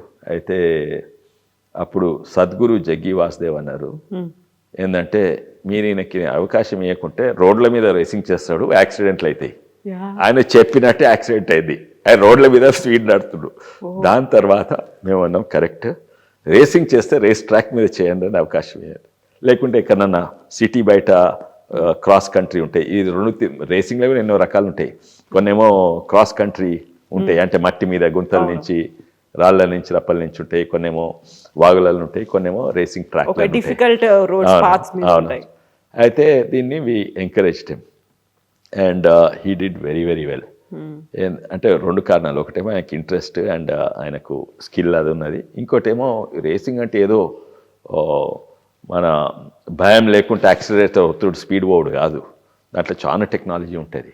ఆయన ఆటోమొబైల్ ఇంజనీరింగ్ చేసినందుకు చాలా లాభమైంది. Is the first Indian to win 2 major races in a row for 2 years.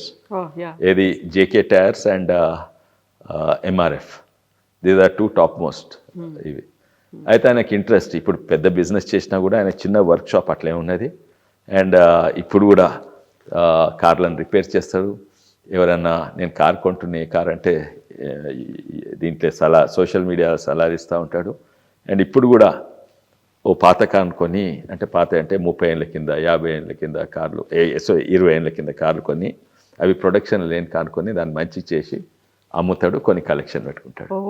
So as a ఫాదర్గా మీరైతే రేసింగ్ ఇవన్నీ అంటే ఒప్పుకోలేదు. But what about family members? వాళ్ళు కూడా ఈవెన్ మై వైఫ్ సంగీత కూడా, సంగీత గారు కూడా she after Sadhguru told correct and she's happy.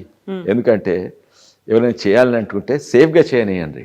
పిల్లలకి ఎన్నో ఉంటాయి, నేను రేసింగ్ చేయాలి, నేను గుట్టలెక్కాలి, నేను ఇది చేయాలి, అది చేయాలి అని ఉంటాయి. సేఫ్గా చేసుడు, కరెక్ట్ విధానంగా చేసుడు, ఇల్లీగల్గా ఉండదు. ఇప్పుడు చాలా మంది ఏమవుతుంది, ఎంతోమంది పిల్లలు రోడ్ల మీద యాక్సిడెంట్లో చచ్చిపోతున్నారు. ఎందుకంటే వాళ్ళు ఫాస్ట్ అందరికీ ఉంటుంది, నాకు కూడా ఉంటుంది ఫాస్ట్. నాకైంది యాక్సిడెంట్ చెవెల్ నుంచి వస్తుంటే, ఎప్పుడు 2007లో 12 రిబ్స్ ఇరిగినాయి. అప్పుడు మోటార్ సైకిల్ మీద మేము వికారాబాద్ పోయి వస్తుంటే ఇక్కడ జస్ట్ సిటీ బయట నాకు యాక్సిడెంట్ అయితే. కరెక్ట్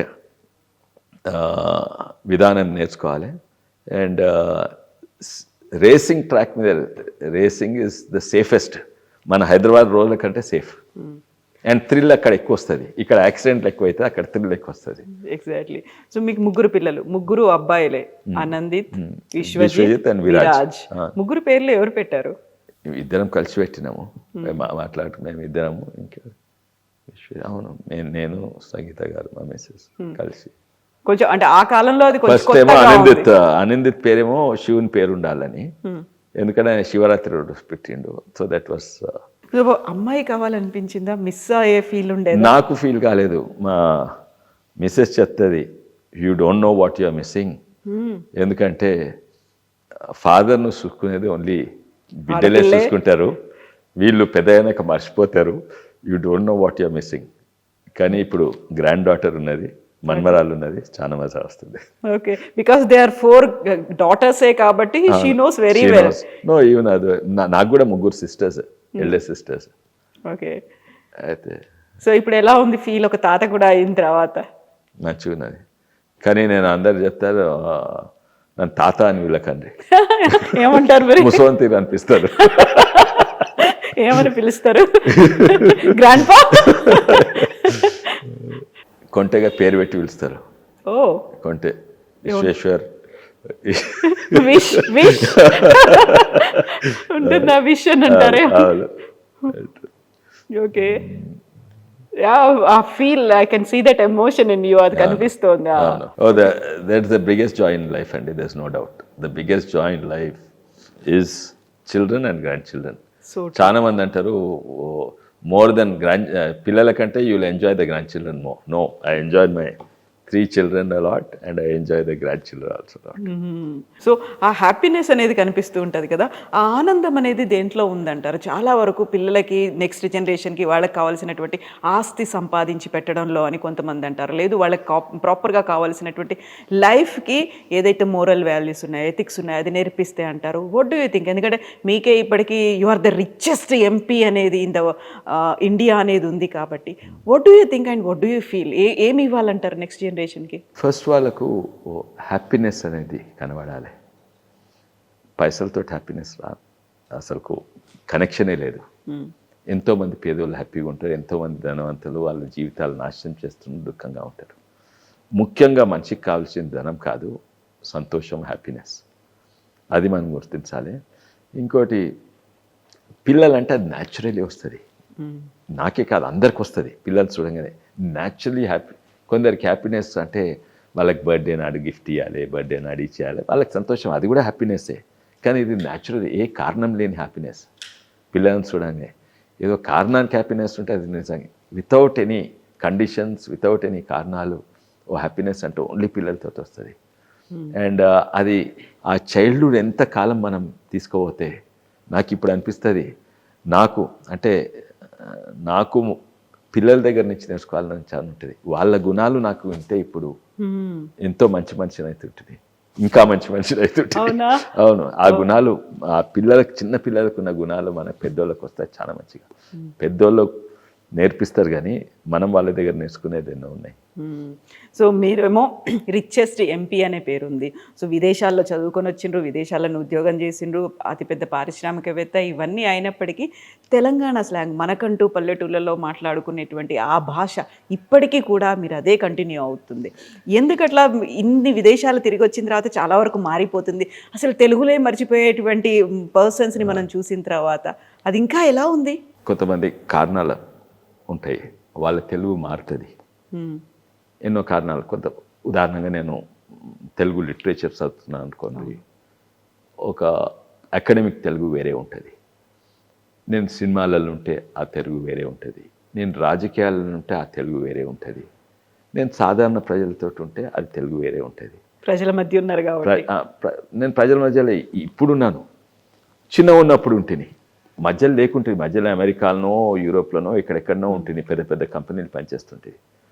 నాకు సగం నేను 20 ఏళ్ళు బయట ఉంటుంది, తమిళనాడులో ఉంటుంది 5 ఏళ్ళు ఇంజనీరింగ్, అప్పటి సంది 20-25 ఏళ్ళు బయట ఉంటుంది. అండ్ నాకు ఇక్కడ ఉన్న భాషల గురించి నాకు భాష మారుతున్నది. అంత అయిపోయాక నేను విదేశాల నుంచి వాపసు వచ్చినాక నాకు ఏ తెలుగు తెలుసు, నా చిన్న ఉన్నప్పుడు తెలుగు తెలుసు. ఆ చిన్న ఉన్నప్పుడు తెలుగునే నేను ఇప్పుడు మాట్లాడుతున్నాను. వేరే వాళ్ళేమో కొంచెం డైవర్ట్ అయ్యారు, కొంచెం ఇంత రాజకీయ తెలుగులు, ఇంకా కొంత సినిమా తెలుగు, కొంచెం అకాడమిక్ తెలుగు, ఇదంతా ఉంటుంది. ఇంకోటి ఏంటంటే రాజకీయాలల్లో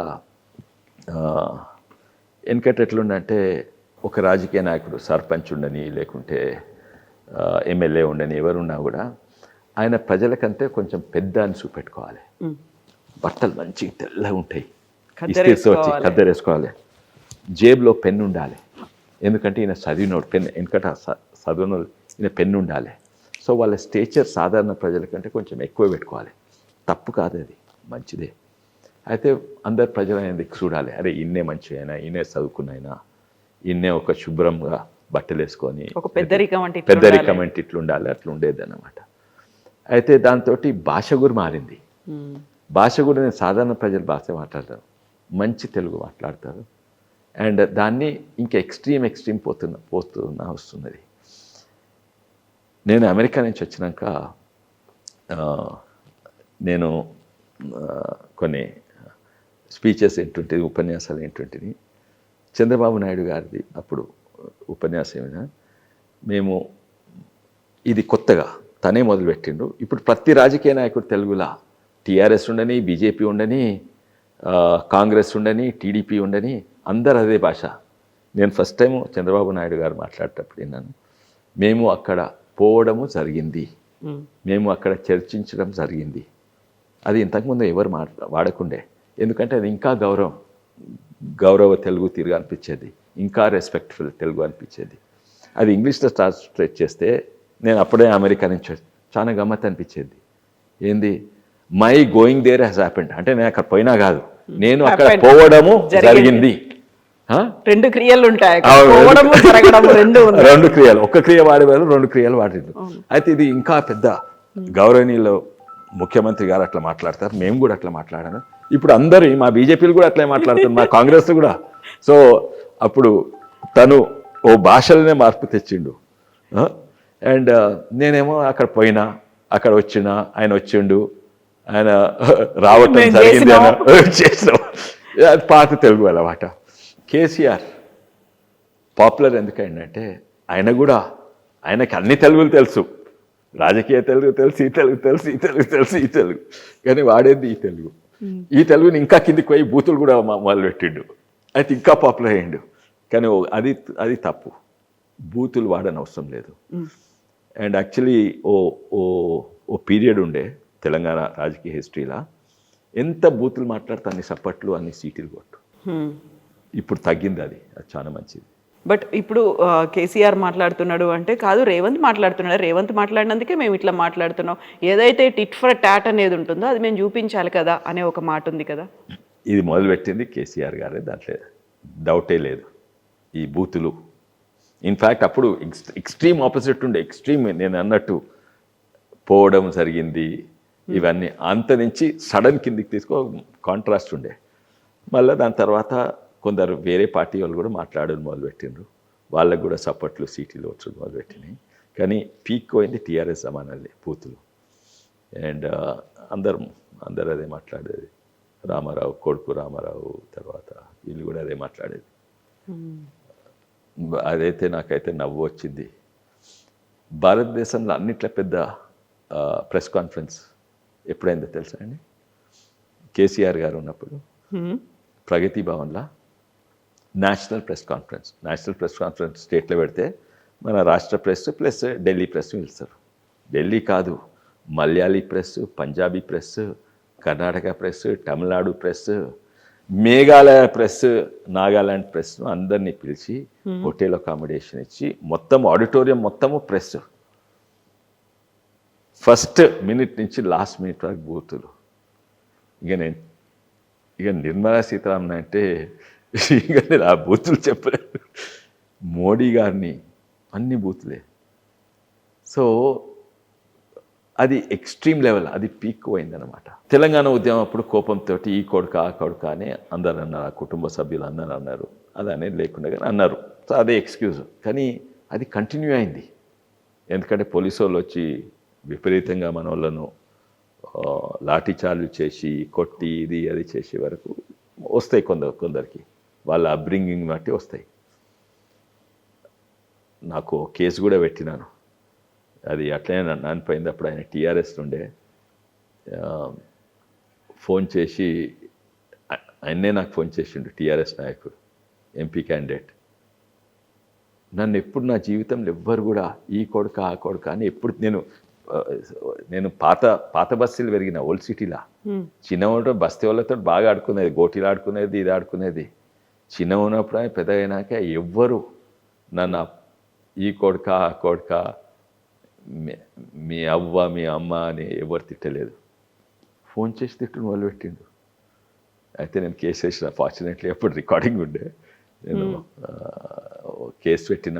ఇప్పుడు ఆయన కాంగ్రెస్ పార్టీలో జాయిన్ అయ్యిండు. పొజిషన్లో ఏం లేరు కానీ బట్ కాంగ్రెస్ పార్టీలో లేడు. కేసు అట్లే ఆడుతుంది అది. సో ఈ కల్చర్ మొదలైంది టీఆర్ఎస్ అప్పుడు. సంతోషం ఇప్పుడు అది కొంచెం తక్కువ ఉన్నారు, కొత్త వాడతారు అప్పుడప్పుడు, కానీ తక్కువైంది, చాలా తక్కువైంది. లేకుంటే తెలుగు భాష గురించి మాట్లాడుతున్నా చాలా రెస్పెక్ట్ఫుల్గా పెరిగింది, ఓవర్ రెస్పెక్ట్ఫుల్గా పెరిగింది. మొత్తం క్రాష్ అయింది తెలంగాణ. మళ్ళీ ఇప్పుడు కొంచెం రెస్పెక్టివ్. కానీ మనం గమనించాలి ఏంటంటే ప్రజలు మాట్లాడే తెలుగు వేరు, రాజకీయ నాయకులు మాట్లాడే తెలుగు వేరు. మైక్ ముంగటుంటో తెలుగు మాట్లాడతా, మైక్ లేకుంటో తెలుగు మాట్లాడతా. ఆ భాషనే మారుతుంది చూడండి కొందరి. సినిమా తెలుగు వేరే, అకాడమిక్ తెలుగు వేరే, ఇవన్నీ. సో ఇప్పుడు రాజకీయాల గురించి మాట్లాడుకుంటే కొండా విశ్వేశ్వర్ రెడ్డి గారు ఒక రైట్ ప్లేస్లోనే రాజకీయాల్లో ఉన్నారా, పబ్లిక్ రిప్రజెంటేటివ్ అవుతున్నారా? ఇన్ ద ఫ్యూచర్ ఏమవ్వాలి అంటే ఏం చెప్తారు? ఇప్పుడు కాదు, I was always in the right place. ఎందుకు ఫస్ట్ టీఆర్ఎస్లో, నాకు ఎందుకు టీఆర్ఎస్లా? కేసీఆర్ నాకు చుట్టమా, లేకుంటే పైసలు ఇచ్చిండా, లేకుంటే ఇవన్నీ ఉన్నాడా? అధికారం లేకుంటే అధికారం వస్తాడో లేదో తెలియదు. తెలంగాణ కొరకు ఇది ఒకటే పార్టీ. కాంగ్రెస్ పార్టీ ఇటు అటు అంటుంది, టీడీపీ పార్టీ రెండు కన్నులు అంటున్నది, తర్వాత బీజేపీ ఎక్కడనో ఢిల్లీలో ఉన్నది. నిజంగా తెలంగాణ కొట్లాడే పార్టీ టీఆర్ఎస్ పార్టీ. అయితే ఎంతోమంది నా మిత్రులు అన్నారు, మంచిదే కానీ పోయి వాన్ దగ్గర ఎందుకు జాయిన్ అంటే మాకు మా మిత్రులు చుట్టాలు కూడా పోయి వాన్ దగ్గర ఎందుకు జాయిన్ అయితే? రెడ్డి అనే కాదు, in general how I decent person. నేను జాయిన్ అయ్యేది కేసీఆర్ గారు ఇది అని కాదు, అని దేని కొరకు పోరాడుతున్నా దాని కొరకు జాయిన్ అవుతున్నా. అది టీఆర్ఎస్ పార్టీ ఎక్కువ. I was in the right place in TRS party. కానీ టీఆర్ఎస్ పార్టీయే కాళేశ్వరంలు కట్టి దోసుకుని మొదలు పెడితే అప్పుడు ఏమన్నాడు కేసీఆర్? ఆందోళనలు వచ్చి మన ధనమంతా దోసుకొని ఆంధ్రాలో పెడుతున్నా అన్నారు. ఇప్పుడు ఆందోళనలు పోయినరు, దోసుకునేది ఎవరు? అన్నిట్లో ఎక్కువ, ఆంధ్రుల కంటే ఎక్కువ మా టీఆర్ఎస్ పార్టీయే దోసుకునేది. కాళేశ్వరంలో కట్టినరు. అయితే అప్పుడు నేను డెఫినెట్లీ ఇడవాలి.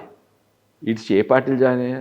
టీఆర్ఎస్ను ఓడగొట్టే పార్టీ. అప్పుడు బీజేపీ చాలా బలీయంగా ఉంది. ఓడగొట్టే పార్టీ అది కాంగ్రెస్సే జాయిన్ అయినా. తర్వాత కాంగ్రెస్సే సగం మంది అమ్ముడు పోయింది. అది మా తెలంగాణ, మా చేవెళ్ళలో సవితా ఇంద్రారెడ్డి గారే కాంగ్రెస్ నుండి లాస్ట్ మినిట్ నేను వచ్చినందుకు బాధ అయ్యి టీఆర్ఎస్ పార్టీకి పోయింది. అయితే కాంగ్రెస్ పార్టీ అమ్ముడు పోయింది. అమ్ముడు పోయినాక నేను ఇండిపెండెంట్గా ఉంటుంది. ఇండిపెండెంట్గా ఉండి ఒక తీరా చూస్తే నేను రీజనలిజం అంటారు, తెలంగాణ కొరకు కొట్లాడితే రీజనలిజం. అప్పుడు బీజేపీ పెద్ద మనుషులు కొందరు వచ్చి జాయిన్ కమ్మన్నారు. అయితే నేనన్నా నాకు బీజేపీ గురించి ఎక్కువ తెలియదు, సిద్ధాంతపరంగా మీద చూస్తే నేనేమో రీజనలిస్ట్, అదేమో నేషనలిస్ట్ పార్టీ. ఈ రెండు సిద్ధాంతాలు ఎట్లా మర్జ్ అవుతాయి నేను తెలుసుకోవాలి, దాని గురించి ఎక్స్ప్లెయిన్. 2 ఏళ్ళు నేను పుస్తకాలు చదువుకున్నా. బీజేపీ చదివారా? బీజేపీ కాదు, ఆర్ఎస్ఎస్ పుస్తకాలు చదువుకున్నా. చదువుకొని అప్పుడు అర్థం చేసుకొని తర్వాత జాయిన్ కమ్మన్నప్పుడు జాయిన్ కాలేదు. నేను 2 ఏళ్ళు ఇండిపెండెంట్ ఉంటుంది. ఇండిపెండెంట్ ఉండి జాతీయవాదం అంటే నేషన్ ఫస్ట్ అంటే విలేజ్ లాస్ట్ కాదు, విలేజ్ ఫస్ట్ ఉంటేనే స్టార్ట్ అవుతుంది. అంత్యోదయ, గ్రామీణ, ఇది ఇవన్నీ కూడా. అయితే ఇవన్నీ చదువుకొని తర్వాత ఇంకోటి నేను ఎంపీగా ఉన్నప్పుడు చాలా దుష్ప్రచారం చేసేది. ఎంతో ఎంటుండే కదా బీజేపీ గురించి. ఎవరు మా కాంగ్రెస్ మిత్రులైనా, కొంతమంది టీఆర్ఎస్, కొంతమంది బీజేడీ, కొంతమంది తృణమూల్ కాంగ్రెస్, అరే వీళ్ళే హిట్లర్కు ఫ్యాసిస్ట్ డిక్టేటర్స్, వీళ్ళే బీసీలకు వ్యతిరేకము, వీళ్ళే ఎస్సీలకు వ్యతిరేకము. అది లేదు ఇక్కడ. మా ప్రధానమంత్రియే బీసీఏ. ఇవన్నీ దుష్ప్రచారాలు, కాంగ్రెస్ పార్టీ దుష్ప్రచారాలు, కానీ వాస్తవాలు కావని అది అర్థం చేసుకొని అప్పుడు జాయిన్ అయినా. అండ్ దేశానికి కొరకు నిజంగానే నేషన్ ఫస్ట్ అని కొట్లాడే పార్టీ అప్పుడు నేను నమ్మినా. కానీ ఇప్పుడు ప్రజలు కూడా నమ్ముతున్నారు. ఆపరేషన్ సింధూర్ అయినా, ఆడ రష్యా యుక్రెయిన్ అయినా కూడా, అమెరికా ఒత్తిడైనా కూడా మా దేశం ఫస్ట్. మేము రష్యా నుంచి పెట్రోల్ కొనుక్కుంటాము, ఎందుకంటే మాకు లాభం అది. మీరు ఒత్తిడి అయితే ఒప్పుకోము. ఇటువంటి ఎన్నో పెద్ద పెద్ద శక్తులను అడ్డుకొని నేషన్ ఫస్ట్ అని పాలించటైనా ఈయన ప్రధానమంత్రి మోడీ గారు. అండ్ అది వాస్తవం. అది మేము దాన్ని ఉపయోగించుకొని అధికారంలోకి రావాలి. అదొకటే. ఏం చేయాలి దానికి? ఫస్ట్ అదే media. First media, that is the main. ఇది యూనిటీ అనేది ఆటోమేటిక్గా వచ్చేస్తుందా మీడియా కనుక మీ మీద? లేదండి, నేను 3 పార్టీలో చూసినా కదా, 3 పార్టీల యూనిటీ బీజేపీలో ఎక్కువ ఉన్నది. అచ్చా, ఎగ్జాక్ట్లీ నేను చెప్పాను కదా, ఆ రోజు మేము 6 మంది కలవంగానే కొత్త టీము పాత టీము. అవును కదా. మేము కొత్త టీం పాత టీం చూసినామా? మేము 8 మంది ఉంటే 2 మంత్రులు మేము కలిసినాము. అచ్చా, బై ద వే 4 రోజుల కింద నేను ఢిల్లీ ఉంటుంది. మన 19th 22 రోజులు ఉంటుంది. అప్పుడు మొత్తం ఇక్కడి నుంచి శృతి గారు, ప్రేమేందర్ రెడ్డి గారు, మొత్తం అందరూ అక్కడికి వచ్చి, కొంతమంది అందరినీ చేయరు, కొంతమంది వచ్చి శాంపుల్గా ఎలక్షన్ నామినేషన్ కొరకు పోయినాక నా ఇంట్లో కొత్తోళ్ళు పాతాలు అందరు ఉండే కదా. కిషన్ రెడ్డి గారు, రామచంద్రరావు గారు, డికే అరుణ గారు, ఇక్కడ ప్రేమేందర్ రెడ్డి, శృతి, వీళ్ళందరూ. సో దాన్ని ఎట్లా చూడదలుచుకుంటే అట్లా కనబడుతుంది. నేను నీళ్ళ రంగు అద్దాలు వేసుకుంటే అది మొత్తం నీళ్ళ రంగే కనబడుతుంది ప్రపంచం మొత్తం. అండ్ అయితే రెడ్ గ్లాస్ వేసుకుంటే, అయితే మీడియా ఎట్లా ప్రొజెక్ట్ చేస్తే చాలా ఇంపార్టెంట్. ఇది మేము కొంచెం అండర్ ప్లే చేస్తున్నాం. Media is the most important thing. And అది అందులో మేము వీకెస్ట్ ఉన్నాం. అందులో టీఆర్ఎస్ అండ్ కాంగ్రెస్ స్ట్రాంగెస్ట్ ఉంది. ఈవెన్ ఎంఐఎం కూడా స్ట్రాంగ్ ఉన్నది. కానీ ఈ మీడియాలో మాత్రం, మీడియా అండ్ సోషల్ మీడియాలో మేము వీక్ ఉన్నాం. బట్ దేశవ్యాప్తంగా చూస్తే బీజేపీకి ఉన్నటువంటి సోషల్ మీడియా ఒక గ్యాంగ్ అంటారా, ఒక టీమ్ అంటారా, అది మ్యాసివ్ అంటే massive. 100%. No one can reach them అనేది. అవును. అండ్ వారి పైసలతో కాదు, ఇండిపెండెంట్ గ్రూప్స్ ఉన్నాయి వాళ్ళ దీంతో. అది అక్కడనే దేశం మొత్తం స్ట్రాంగ్ ఉన్నా, తెలంగాణ మేము మీడియాలో, సోషల్ మీడియాలో వీక్ ఉన్నాం. ఇప్పుడు బీజేపీ రాష్ట్రంలో రావాలంటే ఏం జరగాలి? పార్ట్ ఆఫ్ మీడియాని కాస్త పక్కన పెట్టేస్తే ఇంటర్నల్గా మీరేం చెప్తారు? సజెషన్ ఇవ్వండి. మా ప్రచారం మంచిది లేదండి. ఉదాహరణగా ఒకటేమో యూనిటీ మీద నేను చెప్పిన. యూనిటీ అన్నిట్లో యూనిటీ మా దగ్గర ఉంటాయి, కానీ మేమే లీస్ట్ యూనిటీ. మా ఐక్యత లేదా ఐక్యత అనే ప్రచారం అవుతుంది. అది ఇట్స్ పెట్టు. ముఖ్యమంత్రి గారు గుడ్డు పట్టుకొని తిరిగిండ్రు. ఏమి గుడ్డు ఇచ్చింది పోయిన బడ్జెట్లో, అంతకుముందు బడ్జెట్లో. గుడ్డు కాదు, ఈరోజు మ్యాక్సిమం వచ్చేది సెంటర్ నుంచే, గ్రామీణ ప్రాంతంలో. నేను లెక్కలు పెట్టి కూడా చూపెడతా. రోడ్లైనా ఏదైనా కూడా మ్యాక్సిమం మేము అంత బీజేపీకి యూపీ గుజరాత్ పోతున్నాయి. నేను లెక్కలు చూపెడతా. ట్యాక్స్ల రూపంలో అంతా మనం ఎంత కాదు. ఇంకోటి చాలా మందికి ప్రజలు తెలియదు, ప్రధానమంత్రి చేతులు అన్నీ ఉండయి. అది భారతదేశం గొప్పతనం, మన గవర్నెన్స్ గొప్పతనం. నాకు ఇష్టం ఉంటే ఈ రాష్ట్రానికి ఎక్కువ ఇచ్చుడు, ఈ రాష్ట్రానికి తక్కువ ఇవ్వలేను. ఇది అంత ఫైనాన్స్ కమిషన్ డిక్టేట్ చేస్తుంది. అయితే ఫైనాన్స్ కమిషన్ డిక్టేట్ చేస్తుంది. అండ్ నంబర్ 1 మోడీ గారు వచ్చినాక దాదాపు 33% పెంచిండ్రు. ఏంది డెవల్యూషన్ టు స్టేట్స్ అనేది. అంతకుముందు 100 రూపాయలు, అంటే కాంగ్రెస్ ప్రభుత్వం 100 రూపాయలు ఇక్కడి నుంచి యావరేజ్గా చెప్తున్నా, 100 రూపాయలు ఇక్కడి నుంచి అక్కడ తీసుకోపోతే ట్యాక్స్ పన్నుల ద్వారా 30-32 రూపాయలు వాపసు వచ్చేది కాంగ్రెస్ ప్రభుత్వం 2014 తర్వాత.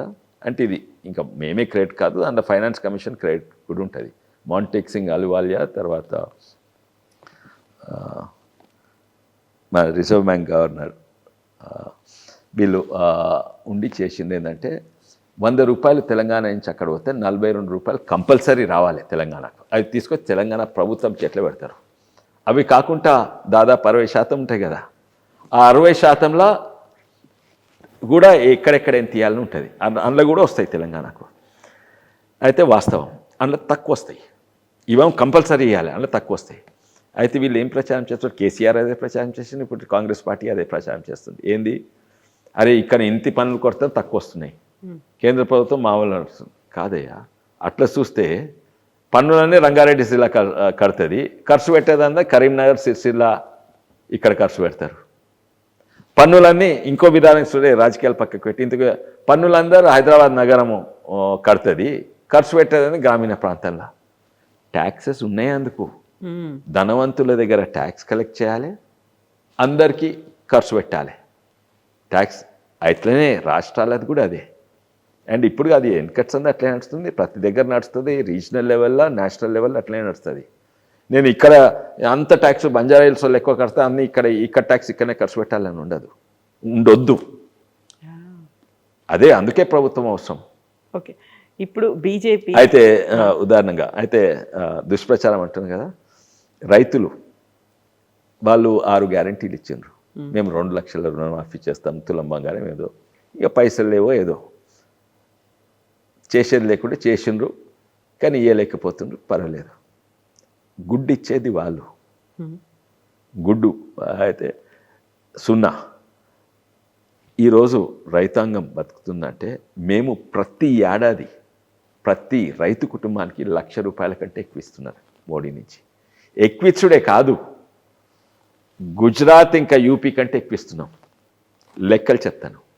తెలంగాణ ప్రభుత్వం డేటా ప్రకారంగా 35 లక్షల రైతు కుటుంబాలు ఉన్నాయి తెలంగాణలో. ప్రతి ఏడాది 25,000 కోట్లు సెంటర్ నుంచి వరి కొనుగోలు కొరకు ఇస్తున్నారు.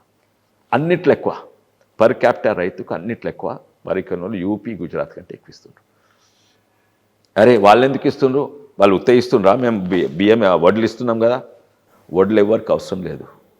మనం తినేదానికంటే 7 ఎక్కువ పండిస్తున్నాం తెలంగాణ. ప్రతి రాష్ట్రం తినేదానికంటే ఎక్కువ అవసరం. వరి దేశానికి అవసరం లేదు, ఎక్స్పోర్ట్స్ అయితే లేవు. ఎందుకంటే మన వరి క్వాలిటీ యూరియా వరి పండిస్తున్నాం. అయితే అయినా కూడా మన తెలంగాణ రైతాంగాన్ని ఆదుకుంటేందుకు 20,000 కోట్లు ఇచ్చి కొంటున్నాడు. అవి మురిగిపోతున్నాయా, లేకుంటే పోల్ట్రీ ఫీడ్కి వాడుతున్నారా, లేకుంటే ఆల్కహాల్ తయారు చేస్తున్నా, అది వేరే విషయం. ఎక్స్పోర్ట్ అవుతుందా? అయితే లేవు, అది వాడుకో. ఎందుకంటే రైతాంగం అవసరం లేకుండా కొంటుండే, ఎందుకంటే రైతాంగాన్ని ఆడుకోవాలి. 25,000 కోట్లు ఇంటూ 35 లక్షలు అంటే ప్రతి కుటుంబానికి 71,000 వస్తుంది యావరేజ్గా. మళ్ళీ ఈ వరి ఎట్లా పెరుగుతుంది? అప్పుడు టీఆర్ఎస్ కాళేశ్వరం వల్ల పెరుగుతుంది. కాళేశ్వరం కూలిపోయినాక ఇంకా ఎక్కువ పెరుగుతున్నాయి. కాళేశ్వరం కూలిపోయిన పనిచేస్తుంది కదా, ఎట్లా పెరుగుతున్నాయి? ఇప్పుడు ఉత్తమ్ కుమార్ రెడ్డి గారు తను నిజమే మాట్లాడతారు. ఆయన లాస్ట్ ఇయర్ 24, 25 2,80,00,000 టన్ల వడ్లు ఉత్పత్తి అయింది, ప్రొడక్షన్ అయిందని చెప్పిండ్రు. మనం తినేది ఎంత? మన తెలంగాణకు అవసరం ఉన్నది ఎంత?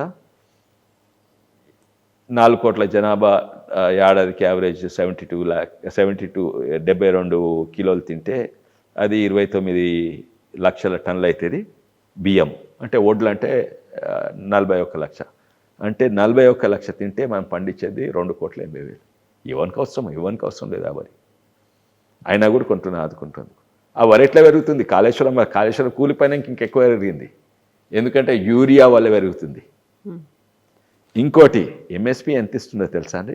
మీరు గూగుల్ చేసి చూడండి. మనం ఎక్స్పోర్ట్ ఎందుకు చేయగలుగుతామేమంటే WTO ఉంటుంది, world trade organisation. Dumping, anti dumping అని ఉంటుంది. అంటే మనము 100 రూపాయలకు ఉత్పత్తి చేసి జస్ట్ ఎక్స్పోర్ట్ డంపింగ్ కొరకు 50 రూపాయలకు అమ్మలేము చైనా అన్న వేరే దేశాలకు. మనం వరి మద్దతు ధర ఎంత ఉంది ఇప్పుడు? 2,300, 400 ఉన్నది. ఏది క్వింటాల్కు. మీరు ఇప్పుడే గూగుల్ చేసి చూడండి, ఇంటర్నేషనల్ రైస్ ప్రైజెస్. అమెరికా కూడా వరి పెరుగుతుంది, జపాన్లో పెరుగుతుంది, థాయిలాండ్లో పెరుగుతుంది, పాకిస్తాన్లో పెరుగుతుంది. ఒక దేశం ఇంకో దేశం నుంచి రైస్ ఎక్స్పోర్ట్ చేస్తే ఎంత అంటే 330 రూపాయలు టన్కు. ఏది అది బియ్యం అంటే అది దాదాపు 35 రూపాయలు కేజీ అవుతుంది. మనకెంత అవుతుందో తెలుసా? మనకు వడ్ల లెక్క బట్టి చూపెట్టినా, లేకుంటే మిల్ చేసి బియ్యం చేస్తే మనకు 40 రూపాయలు అవుతుంది. మన ఎంఎస్పి ఇంటర్నేషనల్ రైస్ ప్రైసెస్ కంటే ఎక్కువ. అది ఎక్స్పోర్ట్ కూడా చేయలేదు, ఎందుకంటే యాంటీ డంపింగ్ వేసి పడుతుందని. అయితే మోదీ ఆదుకుంటున్నారు. తెలంగాణకు 75 యావరేజ్ 71,000 కొనుగోలు కొరకు, ప్లస్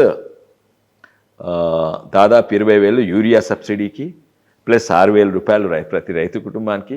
ఇవన్నీ కలిపితే నేను లెక్క చేసింది 1,03,000 రూపాయలు ప్రతి ఏడాది వస్తుంది. వీళ్ళు 2 లక్షలు ఒక్కసారి ఇస్తా అన్నారు రుణమాఫీ, ఇప్పటి వరకు ఇవ్వలేదు. ఎంతోమందికి 1,00,000 కూడా రాలేదు, కానీ మేము ప్రతి ఏడాది వస్తుంది. అండ్ ఇదే కాక ఎన్నో పెద్ద పెద్ద డేటాలు స్టాటిస్టిక్స్ చూపెట్టచ్చు, కానీ అవన్నీ ఇడిచిపెట్టాను నేను. నిన్న సర్పంచ్ దీనికి వస్తే చెన్వేలి సర్పంచ్ ఇదే ప్రశ్న అడిగిండు. అయితే ఇదే సమాధానం ఇచ్చిన, మీకు వస్తున్నది, కానీ మీ చెన్వేలి గ్రామానికి నేను 4 సార్లు 5 సార్లు వచ్చిన. చివలలు ఉంటాయి చెన్వేలి గ్రామం. నేను మొట్టమొదటిసారి ఎలక్షన్స్ కొట్లాడిన 2014లో. అప్పుడు వచ్చినప్పుడు చెన్వేలిలో ఎన్ని మోటార్ సైకిళ్ళు ఉండే అంటే 30-40 ఉండొచ్చు. ఇప్పుడు ఎన్ని ఉన్నాయంటే 1000 కంటే ఎక్కువ మోటార్ సైకిళ్ళు ఉన్నాయంట. అంటే ఇంటికి ఒకటి కాదు 2 మోటార్ సైకిళ్ళు ఉన్నాయి. అప్పుడు ఎన్ని కార్లు ఉన్నాయంటే 2 కార్లు. ఇప్పుడు 50 కార్లు ఉన్నాయి చెన్వేలి గ్రామంలో. ఎక్కడి నుంచి వచ్చినాయి? కేంద్రం ఆదుకున్నట్టే. తెలంగాణ డబ్బులన్నీ కాళేశ్వరం పోయినాయి, ఈయన దగ్గర పైసలు లేకుంటున్నాయి. ఈరోజు రైతును ఆదుకుంటుందంటే, రైతు కుటుంబాలను ఆదుకున్నా, గ్రామ పంచాయతీని ఆదుకున్నా ఇది కేంద్రం నుంచే. అక్కడ లైట్ బుగ్గల కాడ నుంచి సీసీ రోడ్లు సెంటర్ నుంచి వస్తున్నాయి, శ్మశాన వాటికనే. అయితే చెప్పడంలో ఫెయిల్ అయ్యారా బీజేపీ? ఎగ్జాక్ట్లీ ఇవన్నీ చెప్పడంలో మేము ఫెయిల్ అయినాము. మా ప్రచారం మంచి లేదు, అవతల దుష్ప్రచారం చాలా మంచిగా ఉన్నది, బలంగా ఉన్నది. ఎందుకని మీరు చేసిన పని మీరు చెప్పుకోలేకపోతున్నారు? అది రాజకీయంగా దూరం అవుతున్నారు, లేకుంటే మీ మీద ఒక ఆరోపణలనే? అదే అంటున్నాను, రెండు ఉన్నాయి. నేను ప్రతిసారి మీడియా అంటున్నా, మళ్ళోసారి కూడా అంటారు. మీడియా పాత్ర మాది కూడా ఉన్నాయి, కొన్ని తప్పులు మాది కూడా ఉన్నాయి. తప్పులు మీది ఒక కలెక్టివ్ గా ఉండాల్సిన రెస్పాన్సిబిలిటీ అనేది ఉంటుంది. మామూలుగా ఇప్పుడు మొన్న మహారాష్ట్ర లోకల్ బాడీ ఎలక్షన్స్ అయితే డబుల్ ఇంజన్ సర్కార్ కాదు, ట్రిపుల్ ఇంజన్ సర్కార్ వచ్చింది. సో అలా డబుల్ ఇంజన్ సర్కార్ అనేది ఎప్పటి నుంచో వింటున్నాం తెలంగాణలో. ఆ దిశగా కదలాలి అంటే కేంద్రం కంటే కూడా ఇక్కడ కూడా మీ దగ్గర యూనిటీ అనేది ఉండాలి, ముందుకెళ్ళాలి అనేది ఒక డ్రైవింగ్ ఫోర్స్ అనేది ఉండాలి. అది మిస్ అవ్వకుండా ఇప్పటి నుంచే దాన్ని పట్టాల మీద ఎక్కించాలంటే ఏం చేయాలంటారు? చెప్పిన మేము ప్రచారం మంచి చేసుకోవాలి. ఇంకోటి కొంతమంది మా దగ్గరనే కార్యకర్తలు ఉంటారు, కొత్తోళ్ళు, వీళ్ళు వాళ్ళు. అండ్ కొత్తోళ్ళు అంటే నేను కూడా కొత్త అయిందే, కానీ రాజకీయ ఎక్స్పీరియన్స్ లేని వాళ్ళు. అండ్ వాళ్ళకి ఎన్నో ఆశలు ఉంటాయి, వచ్చింది ఓ కారణం వల్ల. అండ్ దీంతో కొంచెం డిస్టర్బెన్స్ ఉంటాయి, కానీ అవి యాక్చువల్లీ చాలా తక్కువ. ముఖ్యంగా నేను బయటికి ఐక్యత చూపెట్టాలి, కానీ చూపెట్టుకోలేకపోతున్నాము. అండ్ దీంట్లో మాది కొంచెం పాత్ర ఉన్నది, మీడియా ఎక్కువ పాత్ర ఉన్నది. అండ్ మాకు చాలా బాధ్యత ఉన్నది. నేను చెప్పిన కదా 3 పార్టీలు ఉంటుంది, అన్నిట్లో ఫ్రీ అంటే టీఆర్ఎస్లా నేను ఇష్టం ఉన్నది చేసుకోవచ్చు. కొన్నిసార్లు ఇక్కడ ఓకు అక్కడ ఓకు, ఇది చేయి చెప్తారు.